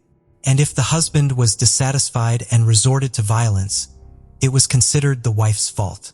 It was her fault. Intimacy in marriage was considered a duty of the wife, not open to discussion. On the other hand, almost all men sided with John. Many feared that Lorena's act might prove contagious, prompting other women suffering from physical and intimate violence in marriage to also take up knives. According to official statistics, there were several million such women in the country at that time. Trials and sentences of the spouses, two parallel court cases, began almost simultaneously. Lorena officially charged her husband only with taking advantage of her on that fateful night. Although in court, she detailed the years of regular abuse and beatings, emotional violence and humiliations she endured, as well as the abortion she was forced to undergo against her while under her husband's coercion. John's testimony was confused. He denied all allegations against him, but much of what Lorena said was corroborated by facts. For instance, it was confirmed that he did not have steady employment or a stable source of income, yet he loved spending time in entertainment venues, often forcibly or deceitfully taking money from his wife to do so. Additionally, Lorena's friends confirmed that they had repeatedly seen bruises and scrapes on her body, and she had been in a depressed state for a long time, though she tried not to complain. The court concluded that the husband had indeed abused his wife both emotionally and physically throughout their marriage, driving her to desperation. However, regarding the charge of intimate violence that occurred on the night of June 23, 1993, there was not enough evidence, and thus John was acquitted. He presented several versions of what happened that evening, and the jury, composed of 9 women and 3 men, found him not guilty. In the fall of that year, Lorena's trial began in September 1993. She was charged with inflicting severe bodily harm on her spouse. Her lawyers argued that she acted while suffering from PTSD caused by the ongoing emotional and physical abuse from her husband. A psychiatric evaluation was ordered, which confirmed that she acted in a state of distress, unaware of her actions, and therefore could not be held responsible for what she had done. In early January of the following year, after nearly 8 hours of deliberation, the jury decided that Lorena could not be held criminally responsible for her actions, as she was in a state of insanity at the time of the offense. However, she was required to undergo a 6-week treatment program at a specialized clinic, after which she was able to return to her previous life. The spouses officially divorced only in 1995, after which Lorena reverted to her maiden name. What became of John later? John remained indignant for a long time that his wife faced no punishment for her actions. He decided to fully capitalize on his sudden notoriety, aiming to extract as much money as possible from such scandalous fame. John founded his own music band called Severed Parts, but the group was short-lived as it failed to garner any public interest. When offered a substantial fee to star in adult films in the late 90s, he did not hesitate to accept. Thus, he appeared in explicit films titled Frankenpenis, a play on Frankenstein, and John Wayne Bobbitt Uncut. John acted in several more films of a similar genre, but interest in him and his reattached organ quickly waned. For a long time, John was eager to appear on various talk shows and gave interviews extensively. But over the years, such offers became less frequent, and the story gradually faded from memory. John then found work as a bartender in an entertainment venue in Las Vegas. And by his 50s, he was struggling to make ends meet by taking jobs as a mover, driver, and pizza delivery man. In 1999, he received a suspended sentence for theft.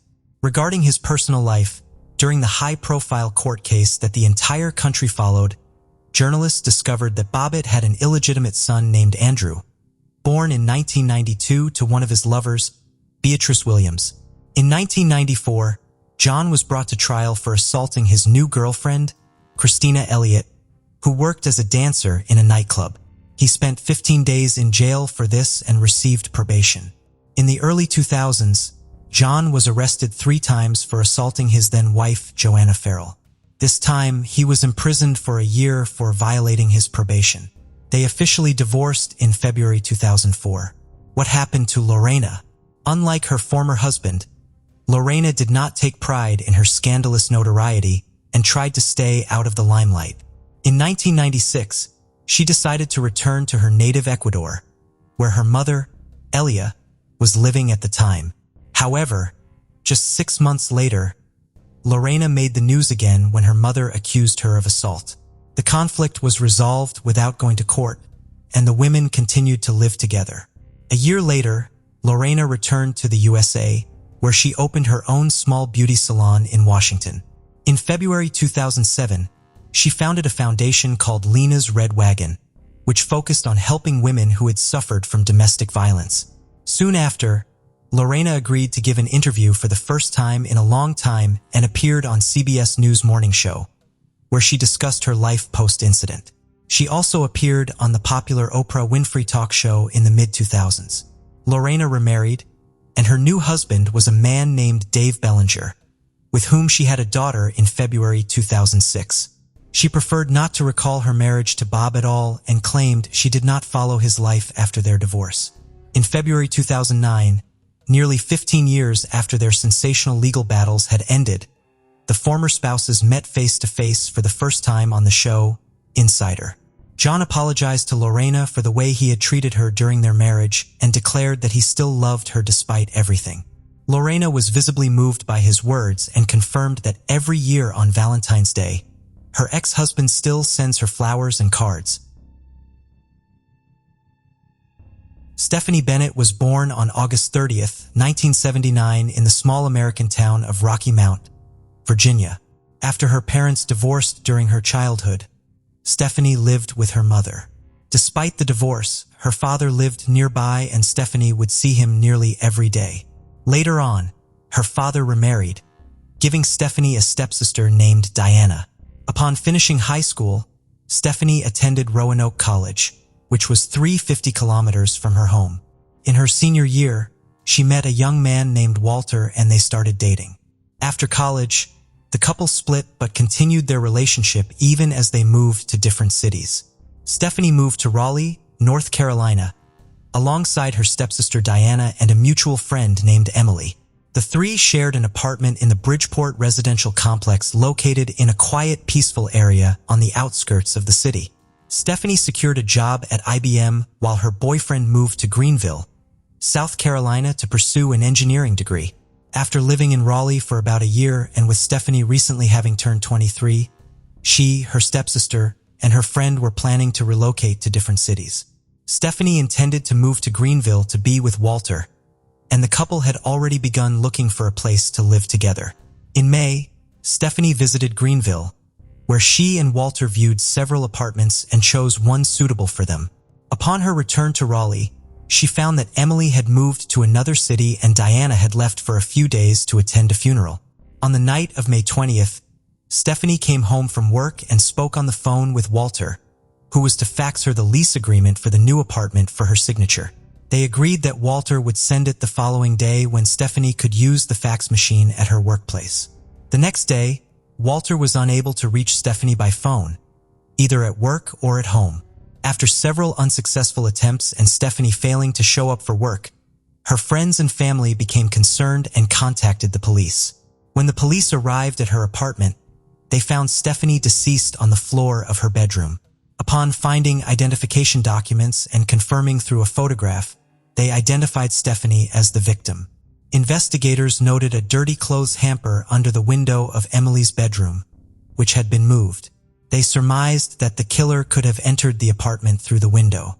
Additionally, they found the home phone in Emily's bedroom closet with its cord cut, suggesting the perpetrator had hidden there and disabled the phone to prevent the victim from using it.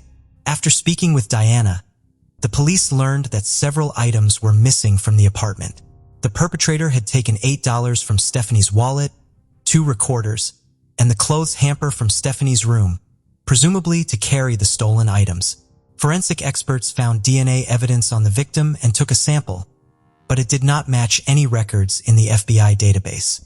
The cause of death was determined to be asphyxiation. Notably, the murder weapon was not found at the scene, leading to the belief that the killer had taken it. Investigators interviewed other residents of the apartment complex, hoping someone might have seen the killer.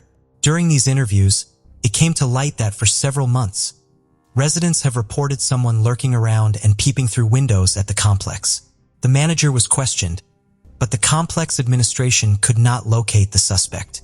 Notably, at least once, this individual was seen at Stephanie's window. Moreover, a few months before, an unknown man attacked a woman jogging near the lake by the complex. After this incident, Stephanie was scared to stay alone in her apartment and wished to move to Greenville as soon as possible. Investigators examined the complex's surroundings and found something peculiar. In the bushes, they discovered several dozen women's underwear, later identified as belonging to Stephanie. The police theorized that the murderer might have taken these from the apartment but then discarded them in the bushes for some reason. However, this theory was soon disproved. It turned out that a teenager living in the adjacent apartment regularly entered Stephanie's room and stole her underwear, then discarded them in the bushes. The young man admitted this when questioned by investigators, but denied any involvement in the murder. His DNA did not match the sample from the crime scene, so he was no longer considered a suspect. The police thought that the man who had been spying on women through the apartment windows was the most obvious candidate for the murder. After speaking with everyone who had seen this man, the detectives created a composite sketch and published it in the newspapers, but without success. As standard procedure, investigators checked Stephanie's boyfriend, who voluntarily provided a DNA sample that did not match the murderer's. Additionally, at the time of the murder, Walter was several hundred kilometers away and could not physically have been at the scene. Subsequently, the police asked all the men in the complex to voluntarily provide a DNA sample. This also yielded no results. No match was found among the 283 DNA profiles received, and at this point there were no significant leads. Detectives organized surveillance of the apartment complex in hopes of catching the man who had been spying on residents. To their surprise, they soon succeeded. On June 3rd, police observed a man approaching several ground floor windows and looking inside the homes. While at one of the windows, this man began to masturbate and the police immediately arrested him. This individual turned out to be Christopher Lee, who had been convicted multiple times for peeping and stalking women, including a 3-year prison sentence for harassment in February. The detectives thought they had finally caught the killer, but were disappointed. Christopher's DNA did not match the sample found on Stephanie's body. He was charged with peeping but was no longer considered a suspect in the murder. The police continued working on the case without any significant leads. A year later, the lead detective heard about a lab in Florida that could determine a person's ethnic ancestry based on their DNA. Despite doubts about this technology, he did not want to miss an opportunity. So he sent the DNA of 4 of his colleagues of different ethnic backgrounds as a test. The experts completed the task with 100% accuracy, and the detective then submitted the killer's DNA from Stephanie's case. At the lab, they determined that the DNA owner was Caucasian, but this information did not significantly aid the police. In August 2003, the victim's father offered a $100,000 reward for any information leading to the capture of the killer. Stephanie's mother wrote a letter published in local newspapers, imploring people to share any information with the police that could help identify the suspect. This generated some new leads, but they led nowhere. In April 2004, based on numerous witness accounts, the detectives decided to re-interview all residents of the complex. They learned that the man arrested for peeping might not be the only one lurking around the complex buildings and looking through others' windows. Having identified the first man and possessing his photos, the investigators wanted to speak again with residents who had seen a man spying around. Unfortunately, none had seen his face. He often appeared during the dark hours, wearing a hood over his head. Some witnesses mentioned they had seen him without a hood, but could only make out his long hair. Detectives interviewed dozens of individuals until they finally found someone who had seen this person near Stephanie Bennett's window before her murder. This witness already had given a statement to the police, but now remembered something else. He saw the man a few days after the incident. The man was walking his dog near a wooded area behind the residential complex, recognizable by his hoodie. The witness watched the man until he disappeared among the trees with his Labrador. It seemed the witness had either forgotten this detail or hadn't thought it related to the murder, so the police didn't have this information during the initial interrogations. 2 years after Stephanie's death, detectives learned they should be looking for a man with a Labrador who, since he walked the dog in that area, likely lived nearby. Detectives found an interesting fact. There was another residential complex behind the wooded area where the man was spotted. Assuming the dog owner might live there, the police inquired with the complex staff if they knew of a man with a Labrador. They were immediately given the name Drew Planton, a 35-year-old regarded as somewhat odd by complex employees. He was described as reclusive, hardly speaking to anyone, never making eye contact and always wearing loose-fitting clothing, presumably to avoid drawing attention to himself. Upon further investigation, they spoke with an elderly resident who kept an eye on the complex's goings-on. When told they were investigating Stephanie Bennett's murder, she expressed surprise that no one had been arrested, mentioning that boy with the big dog as a known figure. The residents had suspected this man but had not reported their suspicions to the police. Drew had since moved elsewhere in the city. The detectives attempted to contact him at his new apartment but received no response despite repeated visits at various times. While searching for Drew, the police interviewed his neighbors who shared alarming details.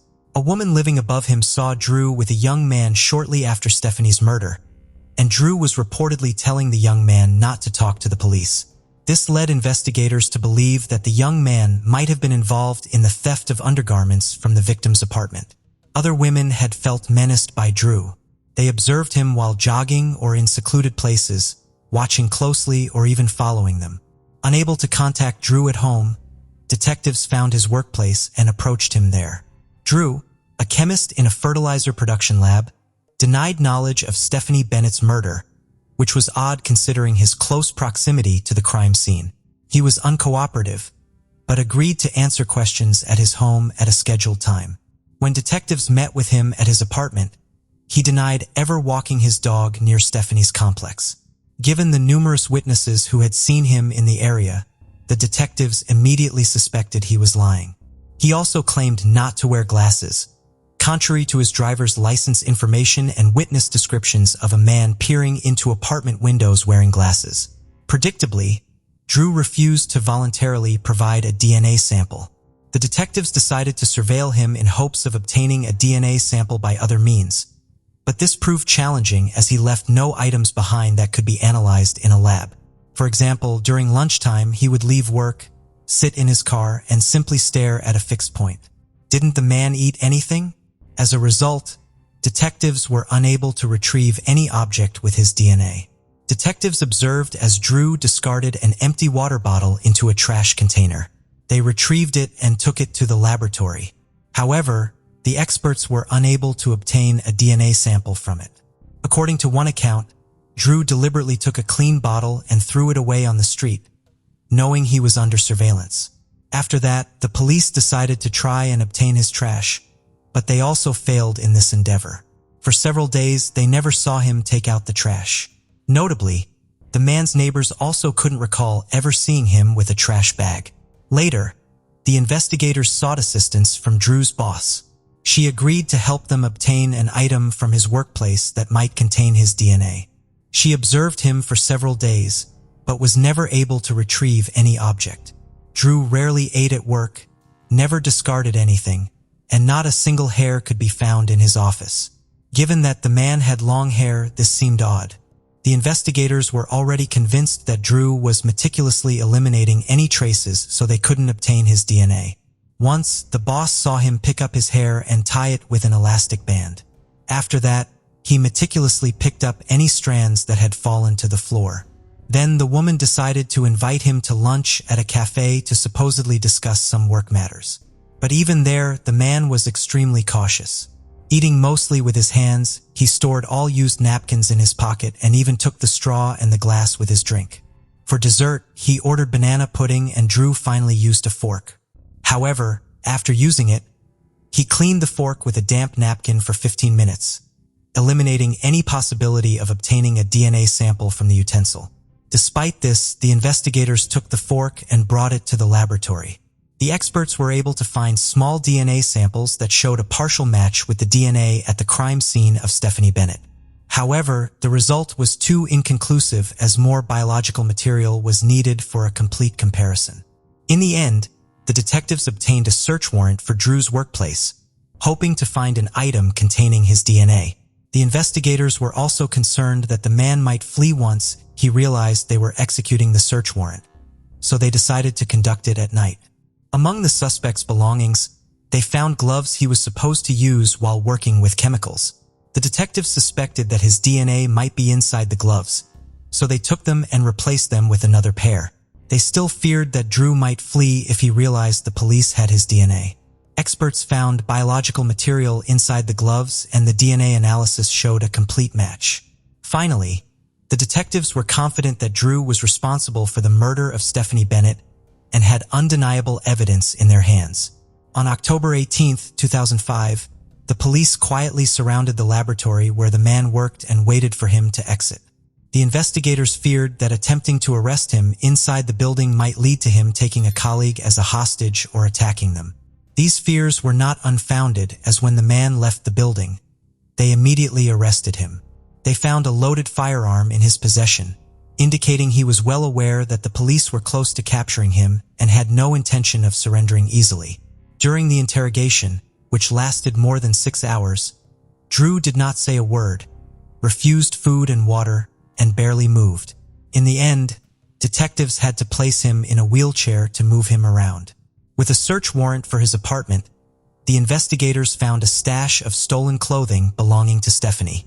Additionally, they discovered 9 pistols, 2 rifles, 40 knives, a pair of handcuffs, and a machete. They also found lock-picking tools and handcuffs. The detectives came across a notebook with dozens of women's names, which they immediately started to trace to ensure their safety. It turned out that one of the women was the same resident of his apartment complex who had complained about Drew during the interrogation. She said that the man watched her on the street and she felt consistently uncomfortable. Her fears were confirmed when the police found her underwear and tampons in Drew's house. Moreover, there was a copy of her high school graduation videotape. It turned out that Drew had entered her apartment, taken the tape, made a copy, and returned it. All this time, he had kept these items even after moving. In his apartment, they also found a check made out to the woman who was murdered in 1999. The investigators discovered that at that time, Drew lived in the same city.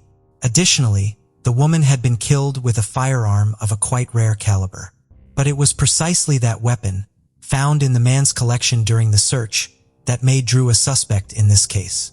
However, he first had to stand trial for the murder of Stephanie Bennett. A month after his arrest, the prosecution officially announced that they would seek the death penalty. The trial was set to begin the following year, and Drew spent that time in solitary confinement, but the trial never took place. On January 1, 2006, Drew was found dead in his cell, despite all the precautions that were in place. The investigators had no doubt that Drew had killed Stephanie Bennett, but after searching his house, the inevitable question arose, how many other victims might this person have had? At the very least, it was probable that he had been behind the murder of a woman in 1999. The detectives were almost certain that Drew might have been involved in other crimes as well. After carefully studying his background, the police uncovered several interesting details. Drew was raised in a complete family with 3 siblings. His father constantly humiliated and beat the children until their mother fled with them to another state. As a result, Drew became a very introverted teenager, a trait that intensified over time. Despite this, he received a good education and found a decent job as a chemist. His colleagues said that he was very intelligent, but his social skills were practically non-existent. He had no friends, did not talk to anyone at work, and always tried to keep as far away from the group as possible. Interestingly, Drew's biological brother also had a criminal record. He spied on women with a hidden camera and received a suspended sentence. In February 2008, Drew's mother sued the state government, accusing the authorities of allowing her son's death.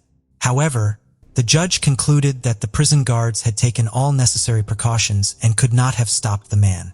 Stephanie Bennett's father tried to sue the management of the apartment complex for ignoring residents' reports of a man who was spying, as well as for not paying enough attention to the safety of residents on the premises. According to him, there was insufficient lighting around the buildings in the dark and anyone could walk there unnoticed. He also found out that the window of his daughter's apartment was broken, but the complex's management did not rush to fix this problem, despite it being their direct duty. In the end, however, he withdrew these accusations without commenting on his decision. Thus, this complex and puzzling case was finally resolved. The police still wonder today how many other victims might Drew have had. The available information suggests that the man was prone to committing serial crimes, but after his death, it became practically impossible to know the truth. The case of Bianca Roberson.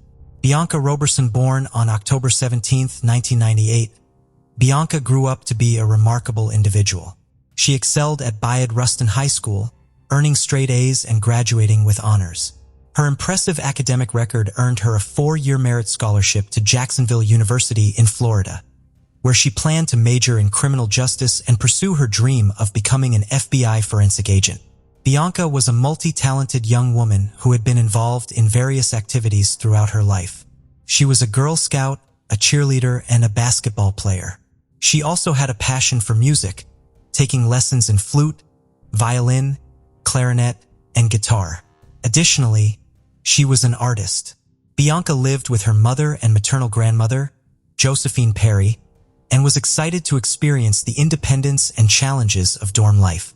However, her plans were tragically cut short. On June 28, 2017, Bianca, her mother, and grandmother went shopping at Walmart to prepare for her upcoming move to Florida. Bianca Roberson was tragically killed in a car accident on a road she knew well. The incident occurred just 10 minutes after she left a Walmart parking lot. Witnesses quickly called 911, and first responders rushed to the scene. Unfortunately, paramedics were unable to save Bianca, and she was pronounced dead at the scene. Initial observations suggested that Bianca's severe head injuries were caused by her car veering off the road. However, as police interviewed eyewitnesses, a crucial detail emerged. A witness reported that Bianca's car had collided with a red pickup truck, which had fled the scene without stopping. As she drove home to meet her granddaughter, Bianca's grandmother was worried about the traffic and wondered if it might be related to Bianca. However, she had no idea that the cause of the traffic jam was actually a car crash involving Bianca. When she arrived home, she was met with devastating news. 2 police officers were waiting to inform her that Bianca had been killed in the accident. For Michelle, Bianca's mother, the news was almost too much to bear. Losing a child is every parent's worst nightmare. Michelle, a nurse from Delaware County, was still grieving the loss of her 22-year-old son, M.L. James Rowley, who had passed away from a heart condition in February 2013. She had hoped that time would ease her pain, but instead, it had only intensified with the loss of her daughter. Michelle Robertson is struggling to cope with the loss of her second child. "I'm just existing," she said, feeling lost and without purpose. Her children were her reason for getting up in the morning, and now she feels like a mom without kids. After her divorce from Rodney Robertson in February 2006, they managed to put aside their differences and work together as amicable co-parents thanks to their daughter Bianca. Michelle acknowledged that their divorce was not easy, but Bianca's presence helped to calm the tension. Bianca didn't like it when I spoke harshly to her mother, and she would correct me, he said. Bianca's love for her family, especially her father, brought them closer together. Rodney admitted that Bianca was his favorite, and her devotion to family was inspiring. Bianca's father proudly said that his daughter was one step closer to achieving her dream of becoming an FBI forensic specialist. Bianca was excited to be on her own, but her future career was her main focus. Her hard work had paid off, as she had received a 4-year merit scholarship to Jacksonville University, one of the 3 schools that had accepted her out of the 4 she had applied to. Bianca's father said she had also been accepted to Coastal Carolina and the University of Georgia. Investigators were seeking CCTV footage to confirm the initial belief that Bianca's car veered off the road after colliding with a red pickup truck. If this were the case, it would imply that Bianca's death was no accident, but rather a deliberate act that required the police to identify a perpetrator. However, the truth revealed during the investigation proved even more stunning. While awaiting the CCTV footage, a significant development in the case occurred. It was initially assumed that Bianca's death resulted from her car crashing and hitting her head. Yet, during the autopsy, forensic experts made a startling discovery. There was a bullet in Bianca's head. This revelation drastically altered the course of the investigation. What initially seemed like an accident and later a collision with a red pickup truck was revealed to be a death caused by a gunshot wound to the head. The autopsy report's findings prompted detectives to meet with Bianca's family, bringing devastating news that her death was no accident. This revelation sent shockwaves, especially for her mother, Michelle, who couldn't fathom why anyone would harm her daughter. Bianca had a close-knit relationship with those around her, and her family couldn't identify anyone who might have wished her harm. Desperate for answers, the Robertson family relied on investigators to identify the person responsible for Bianca's tragic death. Upon reviewing the security footage from the Walmart her family visited on the day of her death, detectives found no suspicious activity. The detectives closely examined the family's actions from the moment they left their cars to the time they departed the parking lot. They dismissed the possibility that someone from Walmart could have followed Bianca and shot her, as she had not argued with anyone during their visit. The family had simply shopped, loaded their purchases into Bianca's car, and left. The investigation suggested that the motive for Bianca's death might be linked to an incident that occurred while she was driving home on the highway. Bianca's mother recalled, "We packed all the bags into Bianca's car," referring to the February 2009 Chevy Malibu they had purchased for her 16th birthday from CarMax. Michelle recalled that her mother had chosen the car Bianca was driving when she first got her permit.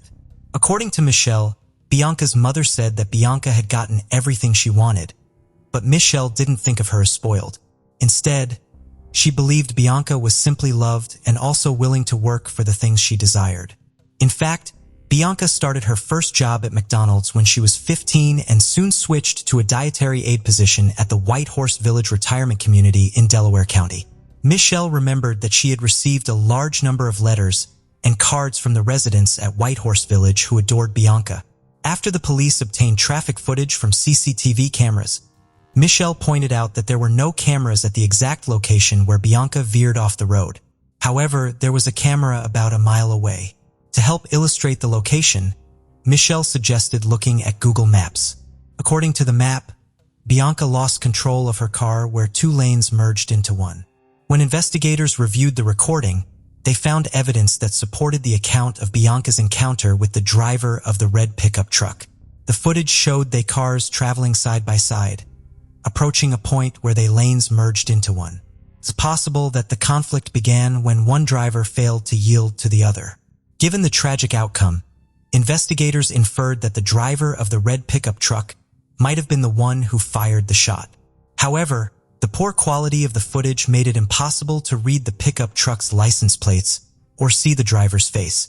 Nevertheless, from that point on, the driver of the pickup truck became the primary suspect in Bianca Roberson's death. Detectives were tasked with identifying the man, but they only had a blurry image to work with. After inquiring with Bianca's family members, it became clear that none of them knew anyone who owned a red pickup truck. The police then re-interviewed the witnesses who were present at the scene and those who had called 911, but unfortunately, None of them had caught a glimpse of the vehicle's license plate.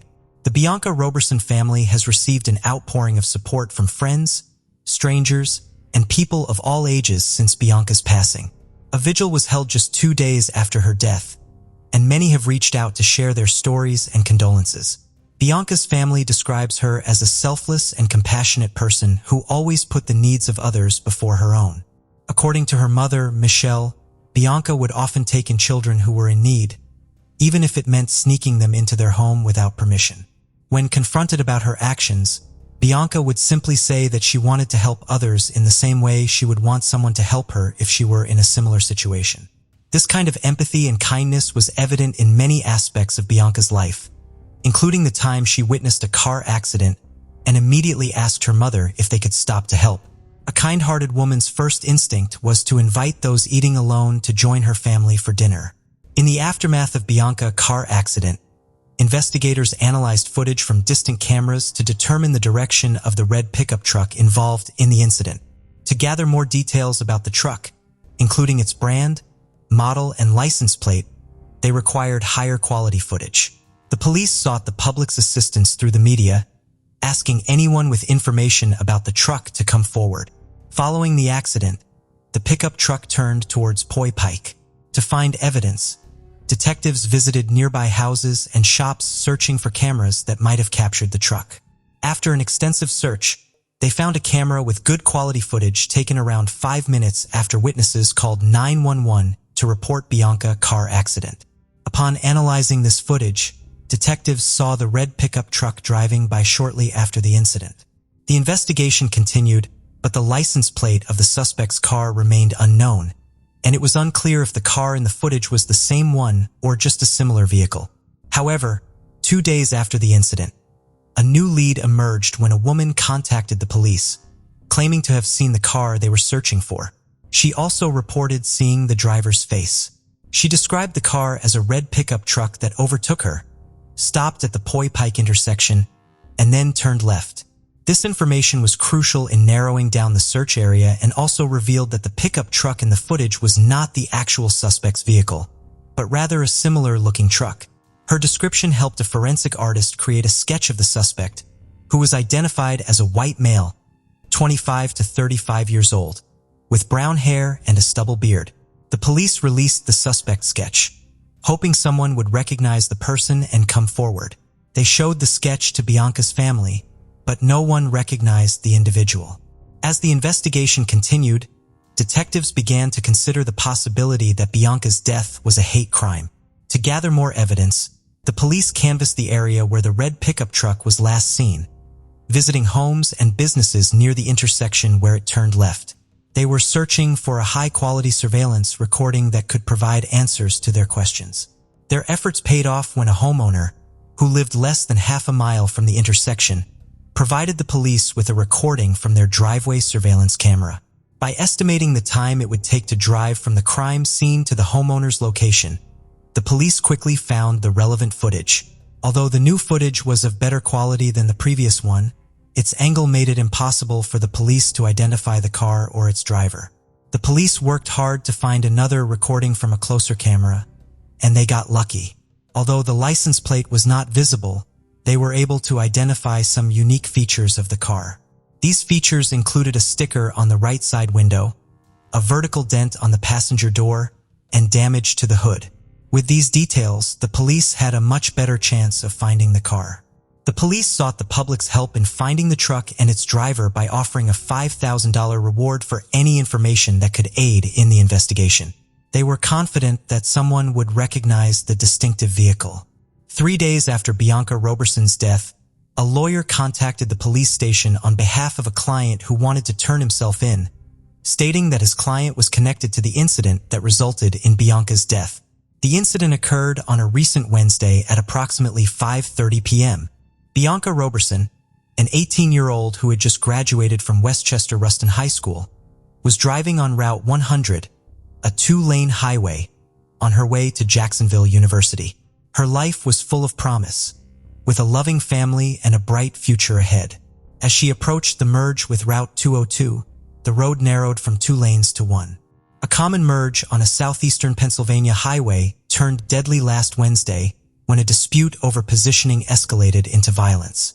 Bianca Roberson was merging from 2 lanes to 1 when a man in a red pickup truck, also merging, became agitated and shot her in the head.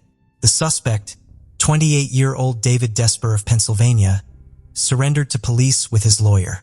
Although he refused to testify, he consented to a search of his home and revealed the location of his pickup truck. David was subsequently arrested and charged with Bianca Roberson's murder. The police tracked down the suspect's vehicle, a pickup truck, at a location David had previously mentioned. Unique features on the truck, such as stickers on the windows and damage to the body, made it unmistakably clear that it was the same truck involved in the crime. The investigators searched David's residence and found the firearm that was used to shoot and kill Bianca Roberson. Despite this major breakthrough in the case, the authorities remained baffled as to the killer's motivation.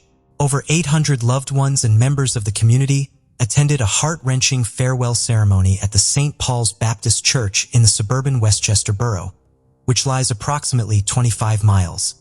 During the funeral service, many people paid tribute to she, including her brothers, officials from her high school, the chief admissions officer from the university she was set to attend, and friends.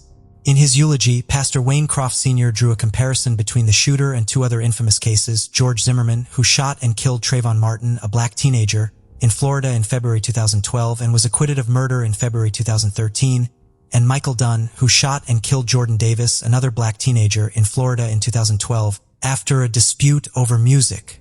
Dunn was convicted and sentenced to life in prison plus 90 years. The pastor expressed the sentiment of the black community, stating that regardless of whether Bianca's murder was a result of road rage or racism, the fact remains that a brilliant young black woman's life was lost. During the trial in September 2018, David Desper was asked to explain his motive for committing the crime. Instead of providing an answer, he requested forgiveness from Bianca's family. For Bianca's parents, the thought of facing their daughter's alleged killer was daunting. To show their support and unity, Rodney had arranged for family members and friends to wear T-shirts with Bianca's face on the front as they gathered at the Chester County Government Services Center. The family of Bianca Roberson wore bracelets with a poignant message, "Bianca Roberson, a rose in God's garden." They also held a banner that read "Justice for Bianca Nicole Roberson," a reminder of the tragic event that took her life on June 28, 2017. Rodney, Bianca's father, expressed his uncertainty about how he would react when he saw the man responsible for his daughter's murder. "I don't know what I'll do when I see him," he said. "The man who held the gun that took my daughter's life, he just took her dreams away. He had no right to do that." Michelle, Bianca's mother, struggled to come to terms with the loss of her child. "I want to hold her, comfort her, and bring her back," she said through tears. The prosecutor argued that the traffic conflict occurred because Bianca failed to yield when their lanes merged into one. In response, David Desper rolled down the passenger side window and fired a shot.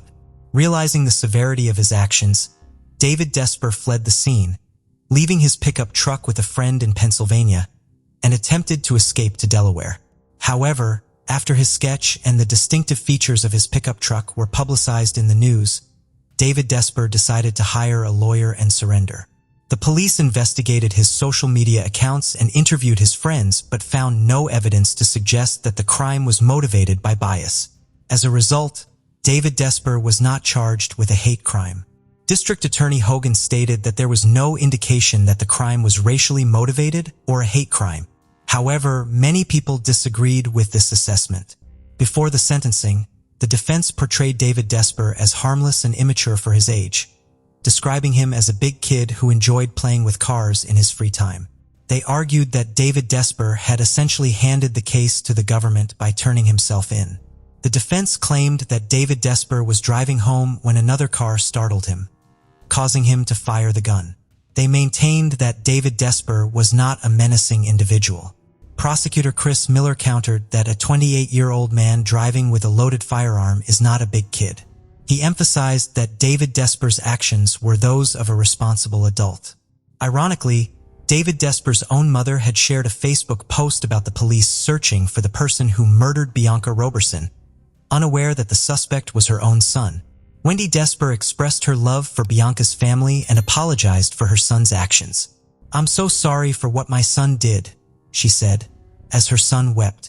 Rodney Robertson struggled to speak through tears as he addressed his daughter's killer. "I have simple questions for the defendant," he said. "Why did you shoot my daughter? Was it because of her youth, her race, her gender, or just because you wanted to go first on the road? Was it simply because you were having a bad day?" Rodney continued, "All my dreams for Bianca were coming true until the day the defendant took her life. Now all I have left of Bianca are my memories." David Desper pleaded guilty to third-degree murder.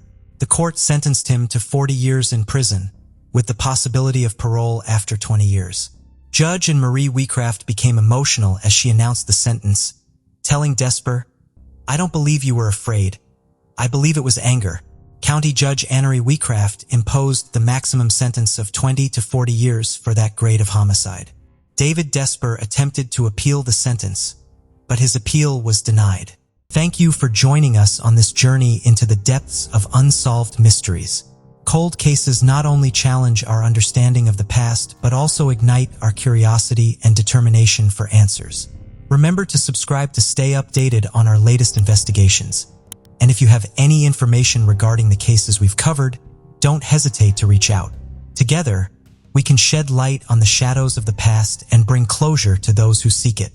Until next time, stay vigilant, stay curious, and never stop seeking the truth.